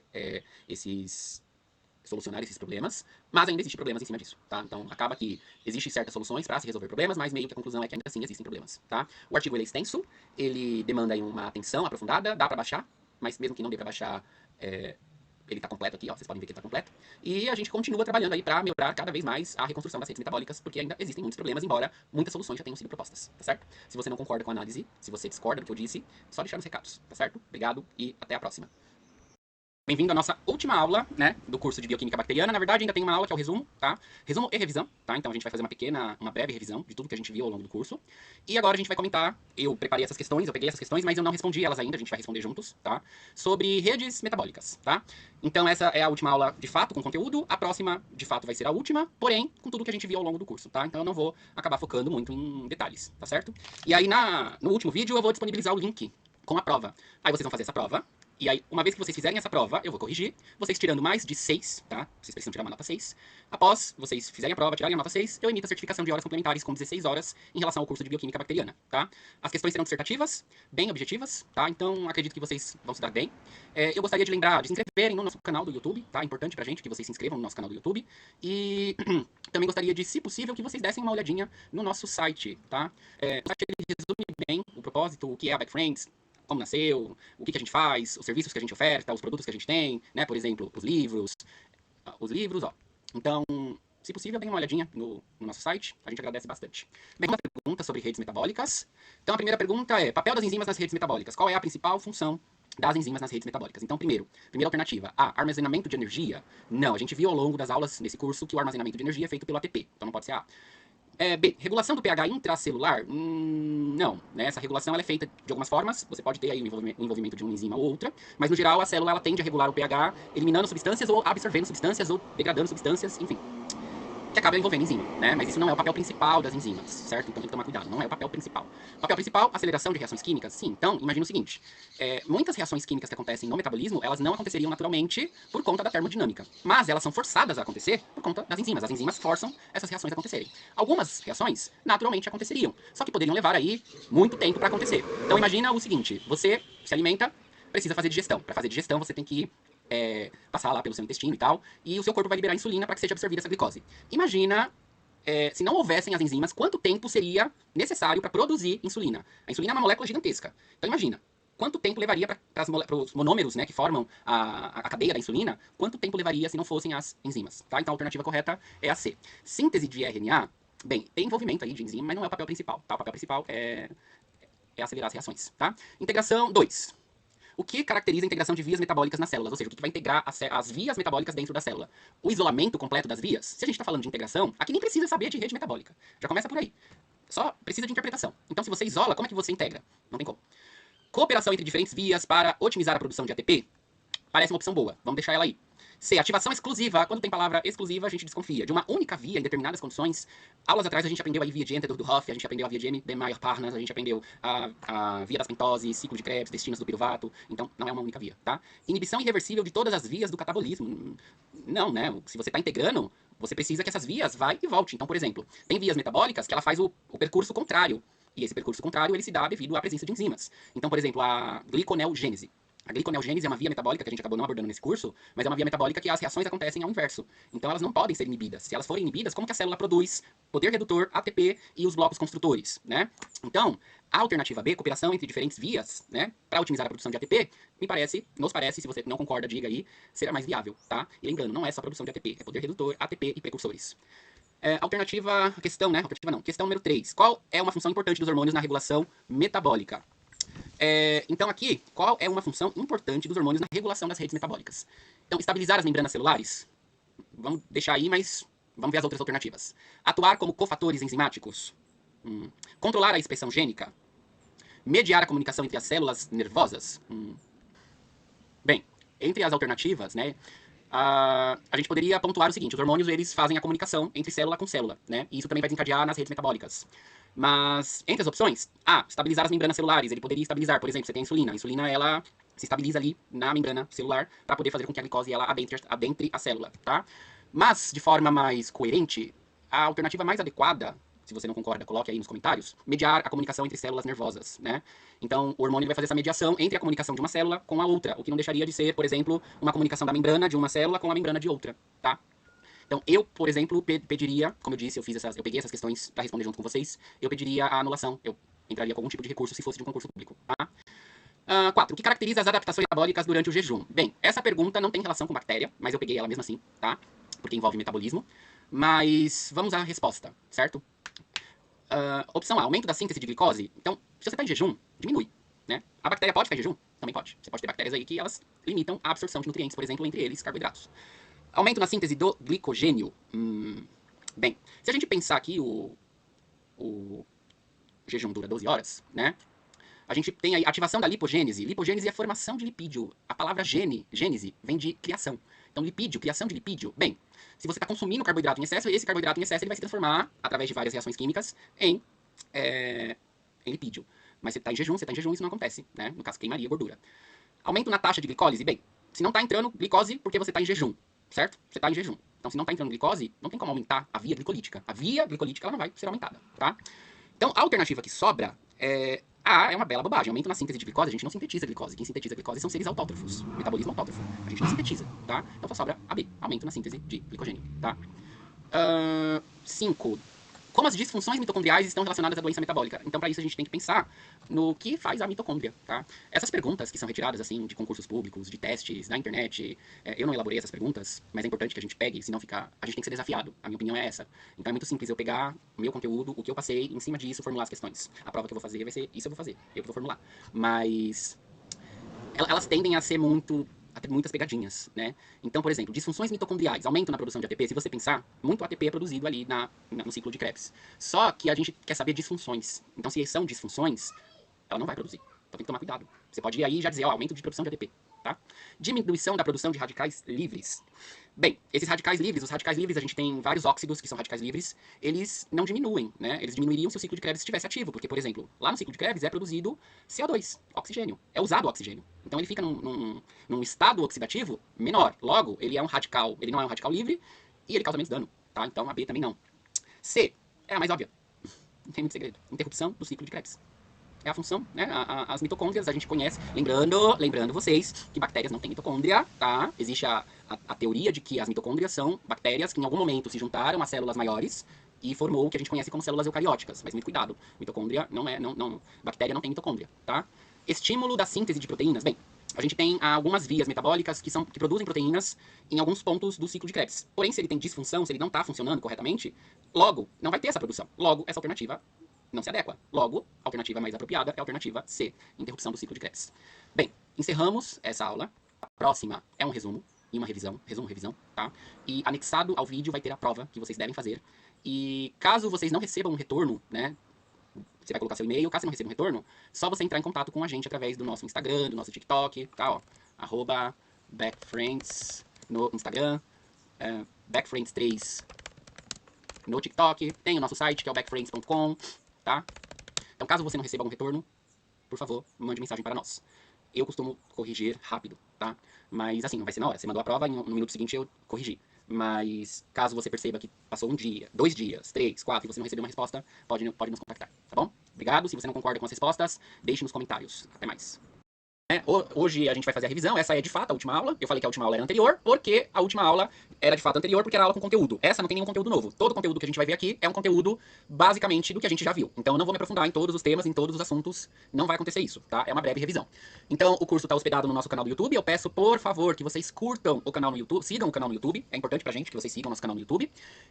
Se possível, também deem uma olhada no nosso site, tá? Então, backfriends.com, a gente sempre que possível pede para que vocês deem uma olhadinha no site. A gente está com uma novidade, que é a Elementos de Divulgação Científica, que é uma parceria entre a Backfriends, o Leonardo da Fármaco e o Minuto Biomedicano, que é uma novidade para 2024. Então a gente pede que, se possível, vocês deem uma olhadinha no site. O site está tudo completinho, o site tem as nossas principais redes sociais e bora de revisão, né? Na descrição desse vídeo, então na descrição desse vídeo, dessa revisão que vai pro YouTube, tem um formulário de avaliação, tá? Então, o formulário de avaliação, vocês devem fazer a avaliação. A avaliação é composta aí de 10 questões de múltipla escolha, 10 questões dissertativas, tá? Vocês devem responder essas 10 questões dissertativas e precisa obter uma nota igual a 6 ou mais para poder ter direito ao certificado de horas complementares, um certificado de 16 horas, tá? O certificado, ele é gratuito, não há necessidade de vocês pagarem pelo certificado. Então, antes de começar a revisão, vamos lembrar do plano de curso, né? Então, o curso ele tem 16 horas. O objetivo do curso foi fornecer os princípios sobre a bioquímica das bactérias, de modo a ser relevante para diversos campos da ciência e da indústria, tá? Então, esse foi o objetivo basicamente principal do nosso curso. Acredito que tenhamos atingido esse objetivo, não sei ao certo se atingimos ou não esse objetivo, diga vocês, deixem aí nos comentários se esse objetivo foi atingido. A avaliação, ela vai ser feita, né, no caso, ao final, então, junto com esse vídeo você tem a avaliação. A ementa do curso, né, então tudo que a gente viu ao longo das aulas, e essas aulas foram divididas em partes, então a gente tinha parte 1, parte 2, parte 3, aula 2, parte 1, parte 2, parte 3, parte 1, parte 2, parte 3. Então a aula 1 foi introdução ao metabolismo, 1 hora. Veja, aqui eu coloco 1 hora para cada aula, tá? Só que ela é dividida em partes. Então tem aula, né? A aula 1, por exemplo, dividida em 3 partes. Uma parte de 6 minutos, outra parte de 9 minutos, outra parte de 5 minutos. Aí você pode falar, mas isso não dá 1 hora. Como que o curso tem 16 horas e isso não dá, e cada aula não dá 1 hora? Mesmo dividido em 3, 4 partes. Bem, 1 hora você contando o estudo sério. Então, estudar não é só assistir a aula. É você pegar, assistir a aula, fazer anotações, buscar as suas dúvidas. Então você vai ter uma lista de dúvidas que você não sabe o que significa, que eu não disse, que eu não expliquei, porque não dá pra explicar tudo. Então você vai ter uma série de coisas extras que você vai precisar fazer para poder complementar a aula que foi dada. Isso é natural. Então, é só você pensar numa receita de bolo. Você vai lá, pega uma receitinha de bolo e diz pra você mexer no estilo à francesa. Tô só chutando aqui, nem sei se existe esse estilo à francesa. Você não sabe o que é estilo à francesa e não tá explicando na receita. O que você faz? Você vai pesquisar o que é o estilo à francesa. Entendeu? Então a mesma coisa. A aula tem 30 minutos se você somar as partes. Mas se você for somar com as suas dúvidas e a busca por essas dúvidas, pelo esclarecimento dessas dúvidas, você vai ter, obviamente, 1 hora ou até mais, tá? Provavelmente você vai ter 1 hora ou mais se você for buscar as respostas para esses questionamentos. Então a primeira aula foi a introdução ao metabolismo, a segunda foi a discussão do artigo The Importance of Understanding the Regulation of Bacterial Metabolism. A aula de número 3 foi uma atividade em relação à introdução ao metabolismo. A aula de número 4 foi o metabolismo autotrófico. A aula de número 5 foi a discussão do artigo Microbial Autotrophic Biorefineries Perspective for Biopolymer Production. A aula de número 6 foi a atividade 2, que se refere ao metabolismo autotrófico, tá? A aula de número 7 foi o metabolismo heterotrófico, tá? Então a aula de número 7 foi o metabolismo heterotrófico. A aula de número 8 foi a discussão do artigo Model Metabolic Strategy for Heterotrophic Bacteria in the Cold Ocean Based on Colwillian Piscicotria 34-8, tá? Um nome bem grande aí. Então, essa foi a aula de número 8. A aula de número 9 foi a atividade 3, tá? Que se refere ao metabolismo heterotrófico. A aula de número 10 foi a aula sobre biossíntese, tá? Então, a gente fez uma aula sobre biossíntese. A aula de número 11 foi uma discussão do artigo System Biology and Approach, tá? A aula de número 12 foi a atividade 4. A aula 13 foi sobre redes metabólicas. Lembrando, eu não gravei um vídeo específico para redes metabólicas, tá? Eu coloquei um link para vocês acompanharem essa aula através da palestra que eu fiz sobre redes metabólicas. Então eu fiz uma palestra sobre redes metabólicas e reconstrução de redes metabólicas. E aí eu pedi pra vocês assistirem, tá? Eu pedi pra vocês assistirem essa palestra, porque lá tá tudo bem explicado, tá? Tá tudo bem explicado o que é rede metabólica, a reconstrução de rede metabólica, tá certo? A aula de número 12 foi desculpa, a aula de número 14 foi a discussão do artigo GAPSEC, Informed Prediction of Bacterial Metabolic Pathways and Reconstruction of Accurate Metabolic Models, tá? A aula 15 foi a atividade de número 5. E a aula de hoje, que é essa aula que eu tô passando agora, é a aula de revisão. Então a gente vai fazer a revisão de todo o curso de Bioquímica Bacteriana. Então, relembrando, ao final, né, quando você terminar o curso de Bioquímica Bacteriana, na descrição desse vídeo no YouTube vai constar o link para a avaliação. E aí vocês vão fazer a avaliação, tirando mais de 6, vocês têm direito a um certificado de horas complementares, e esse certificado de horas complementares, ele é muito útil para quem tá, por exemplo, fazendo graduação, tá? Então, começando aí, é óbvio, a gente teve muitos temas, muitos assuntos, a gente falou de muita coisa ao longo do curso, então não dá pra fazer uma revisão geral, senão a gente acaba fazendo uma revisão de 10 horas, né? Então a gente vai abordar os principais tópicos aqui nessa revisão. Então os principais temas que a gente tratou, aquilo que é muito importante que a gente saiba, aquilo que é muito relevante, ou seja, isso eu preciso saber, isso é fundamental que eu saiba, vai constar aqui na revisão. Os outros, né, as outras coisas, é bom, né, que você saiba desde que isso seja útil pra alguma coisa, porque saber por saber, pra quê? A gente sempre tem que se perguntar, né, por quê? Pra quê? Pra que eu preciso saber? Saber por saber não serve pra nada, né, o conhecimento precisa ter uma utilidade. Então a primeira coisa que a gente tem que entender, que é o ponto mais chave desse curso, é o que é metabolismo, né? Então vamos lembrar que o metabolismo é o conjunto de processos químicos que ocorrem no interior de uma célula, né? Então vamos corrigir aqui. Então a gente vai corrigir aqui, ó, que ocorrem no interior de uma célula. Então o conjunto de reações químicas que acontecem dentro de uma célula é o que a gente chama de metabolismo, tá? Esse metabolismo, ele é dividido de duas formas. Então lembrem, ele é dividido como metabolismo anabólico e metabolismo catabólico. Ou seja, o metabolismo anabólico, ele constrói moléculas. Então é como se a gente tivesse blocos construtores, e esses blocos construtores fossem unindo-se um a outro. Então, por exemplo, a gente produz insulina, né? A insulina, ela é um hormônio. A insulina é uma molécula, e é uma molécula grande, é uma molécula gigantesca. Então imagina que para fazer a insulina, é necessário que a célula que produz a insulina, as células, né, que produzem a insulina, as células do pâncreas, elas produzam a insulina de modo a pegar os bloquinhos que formam a insulina e grudar esses bloquinhos que formam a insulina um no outro, um no outro, um no outro, um no outro. Isso a gente chama de anabolismo, tá? Agora, quando acontece o contrário, ou seja, quando ocorre a quebra de uma molécula, então imagina que isso aqui, ó, é uma molécula, tá? Então imagina que isso aqui é uma molécula. Quando você tem a quebra dessas moléculas, tá? Quando você tem a quebra dessas moléculas, o que acontece? A gente chama isso de metabolismo catabólico. Isso é comum, por exemplo, nos processos de digestão. Então, você tem a glicose, essa glicose ela vai sendo quebrada, e conforme ela vai sendo quebrada, ela vai liberando energia. Então, a glicose, ela entra inteira na célula, ela vai entrar inteirinha na célula, certo? Ela tem 6 carbonos. Então, aqui, ó, vou colocar uma imagem da glicose. Glicose molécula. Então, a gente tem aqui a imagem da glicose, da molécula de glicose. Aqui, ó, imagens. Então, olha só, a gente tem uma molécula de glicose, certo? Ó, essas moléculas, né? Então a gente tem carbono, carbono, carbono, oxigênio, hidrogênio, tá? Então, quando a gente quebra essas ligações, então quando essa ligação ela é quebrada, libera-se energia. Vai haver a liberação de energia, tá? Isso a gente chama de metabolismo catabólico. Então, essa liberação de energia a gente chama de metabolismo catabólico, tá? Continuando, então, dando seguimento, aí a gente tem a entrada, né, do NAD e do ATP. Então, qual é o papel do NAD e do ATP? Então, a gente tem o NAD, a gente tem o NAD, a gente tem o NADP, que é diferente do NAD, e a gente tem o FAD também, tá? Então, a gente tem NAD, NADP e FAD. A função, né, no caso do NAD, eu vou falar só do NAD porque a função do NADP e do FAD é similar. Então, a nicotinamida adenina de nucleotídeo. Tem gente que gosta de ficar lembrando desses nomes, que acha bonito, que acha que isso faz você ser a pessoa mais legal do mundo, mais inteligente, mais tudo. Eu não vejo sentido você lembrar do nome de algo, por exemplo, sem saber a utilidade ou a aplicabilidade desse algo. Então, por exemplo, para que serve você lembrar o nome da molécula se você não sabe o que a molécula faz? Certo? É muito mais importante você saber o que ela faz do que você lembrar do nome dela. Pelo menos eu penso assim, tá? Então, não, esse tipo de pergunta aí eu não faria em prova. Ah, o que significa o nome o que é a sigla NAD? Eu não perguntaria isso. Bem, então o NAD, ele atua como um transportador de elétrons. Então imagina o seguinte, elétron é energia, a gente tem a molécula de glicose, certo? Quebrou aqui as ligações, então você tem as ligações da molécula de glicose, quebrou. No que quebra, libera elétron. Esse elétron liberado, vai acontecer o quê? Ele vai ficar solto na célula. Mas ele não pode ficar solto na célula. Ele precisa ser captado. Por quê? Porque ele precisa ser armazenado. Por que ele precisa ser armazenado? Porque a célula precisa de energia para poder se manter funcional. Então a célula, para se manter funcional, ela precisa de energia. E essa energia vem da quebra dessas ligações. Então vamos pensar no seguinte, quando, né, a gente tem a quebra dessa ligação, ela não é instantaneamente transferida para o que a gente chama de ADP, adenina de fosfato, e se torna ATP, lembra? Então ela não é instantaneamente. Por quê? Porque o ATP ele é produzido nas membranas celulares. Então ele está lá paradinho. Lembra da ATP sintase? Ó, vou colocar aqui a imagem. ATP sintase. Ó, ATP sintase. O elétron, ele tem que viajar até aqui, ó. Então aqui a gente tem a membrana plasmática, certo? A bicamada fosfolipídica, a gente tem a membrana plasmática, e a gente tem essa estruturinha aqui chamada de ATP sintase. O elétron, ele não viaja até aqui sozinho. Ele não vem até aqui para produzir ATP. Então alguém traz esse elétron até aqui. Quem é que traz? O NAD, o FAD e o NADP. Ele é um transportador de elétron. Entende? Então, o ATP, para ser produzido, ele precisa necessariamente da ATP sintase. E a ATP sintase, ela tá fixa, ela tá parada na membrana. Ela não tá solta na célula. Ao contrário do NAD, que é uma molécula que fica solta na célula. Então, o que o NAD faz? Quebrou a energia, né? Quebrou a energia lá da molécula de glicose, ou de outra molécula, quebrou, liberou o elétron. NAD pega o elétron, leva pra ATP sintase. A ATP sintase faz o quê? Produz ATP. E o que é o produzir ATP? É estocar energia. Ela vai fazer o estoque energético, tá? Isso a gente tratou, né? Então, eu não vou aprofundar muito essa questão, tá? Senão a gente acaba não falando de outras. Então a gente tem aí os 13 precursores, além do ATP e do NADP, né? Os 13 precursores, eles têm funções essenciais aí para produção de macromoléculas, como carboidratos, lipídios e proteínas. Isso vai entrar na aula de biossíntese, né? A gente viu isso na aula de biossíntese. Então, é bom que vocês saibam o nome dos 13 precursores, né? O mapinha metabólico e tal. Eu não coloquei aqui, mas tem uma aula que eu falo sobre os 13 precursores, tá? Tem uma aula que eu falo sobre os 13 precursores, seria legal vocês darem uma olhada no nome dos 13 precursores. Continuando.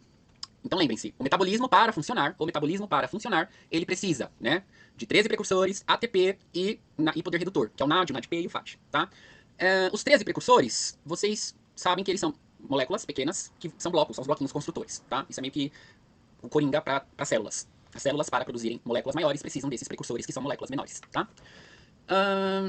Falando de vias metabólicas, então rapidamente, né, eu coloquei aqui algumas vias, mas são várias, mas a gente não vai falar de todas na revisão, mas são várias vias metabólicas. Vamos lembrar que existe aí a glicólise, que serve para degradar a glicose, tá? Lembre-se, glicose é um nome genérico. Por quê? Porque existe mais de uma via glicolítica. Então não é só glicólise, tá? Existem duas vias glicolíticas principais. São elas, a via de Ender-Doudoroff e a via de Embden-Mayer-Parnas, tá? São vias aí que degradam glicose, então elas são chamadas de via glicolítica. A gente tem aí o ciclo de Krebs, tá? Que é o chamado ciclo do ácido cítrico, que é onde vai ocorrer aí a oxidação completa das moléculas que são metabolizadas e vai produzir o CO2. E o ciclo de Calvin-Benson, tá? Que é um processo que acontece em plantas, bactérias, que é o processo que, lembra, geralmente, né, em grande parte dos seres vivos, acontece da glicose entrar na célula e ser degradada, ou seja, catabolismo. Nas plantas e em algumas bactérias, acontece o seguinte: entra-se CO2 e esse CO2 vai sendo grudado um no outro, através do ciclo de Calvin-Benson, e isso é anabolismo e não catabolismo, tá? Já seria o inverso, ou seja, enquanto um você obtém energia, no outro você gasta energia, tá? Continuando, então, isso daí são as três principais, né? O ciclo de Calvin-Benson, ele é autotrófico, tá? Não se esqueçam, importante, ele é autotrófico. Mais para baixo, vamos seguindo. Então não se esqueçam que as bactérias são organismos versáteis metabolicamente, né? Porque elas têm aí vários tipos de metabolismos. A gente viu 6 tipos de metabolismos ao longo desse curso. Então ao longo desse curso a gente viu a existência de 6 tipos de metabolismos. Por isso que a gente diz que as bactérias são versáteis metabolicamente, porque de fato elas são, tá? Elas podem sobreviver em vários ambientes por conta disso, porque elas são versáteis metabolicamente. Bem, então vamos continuar descendo aqui. Então, devido à variedade metabólica, as bactérias elas conseguem sobreviver aí em vários ambientes por conta dos seus mais diversos tipos de metabolismos.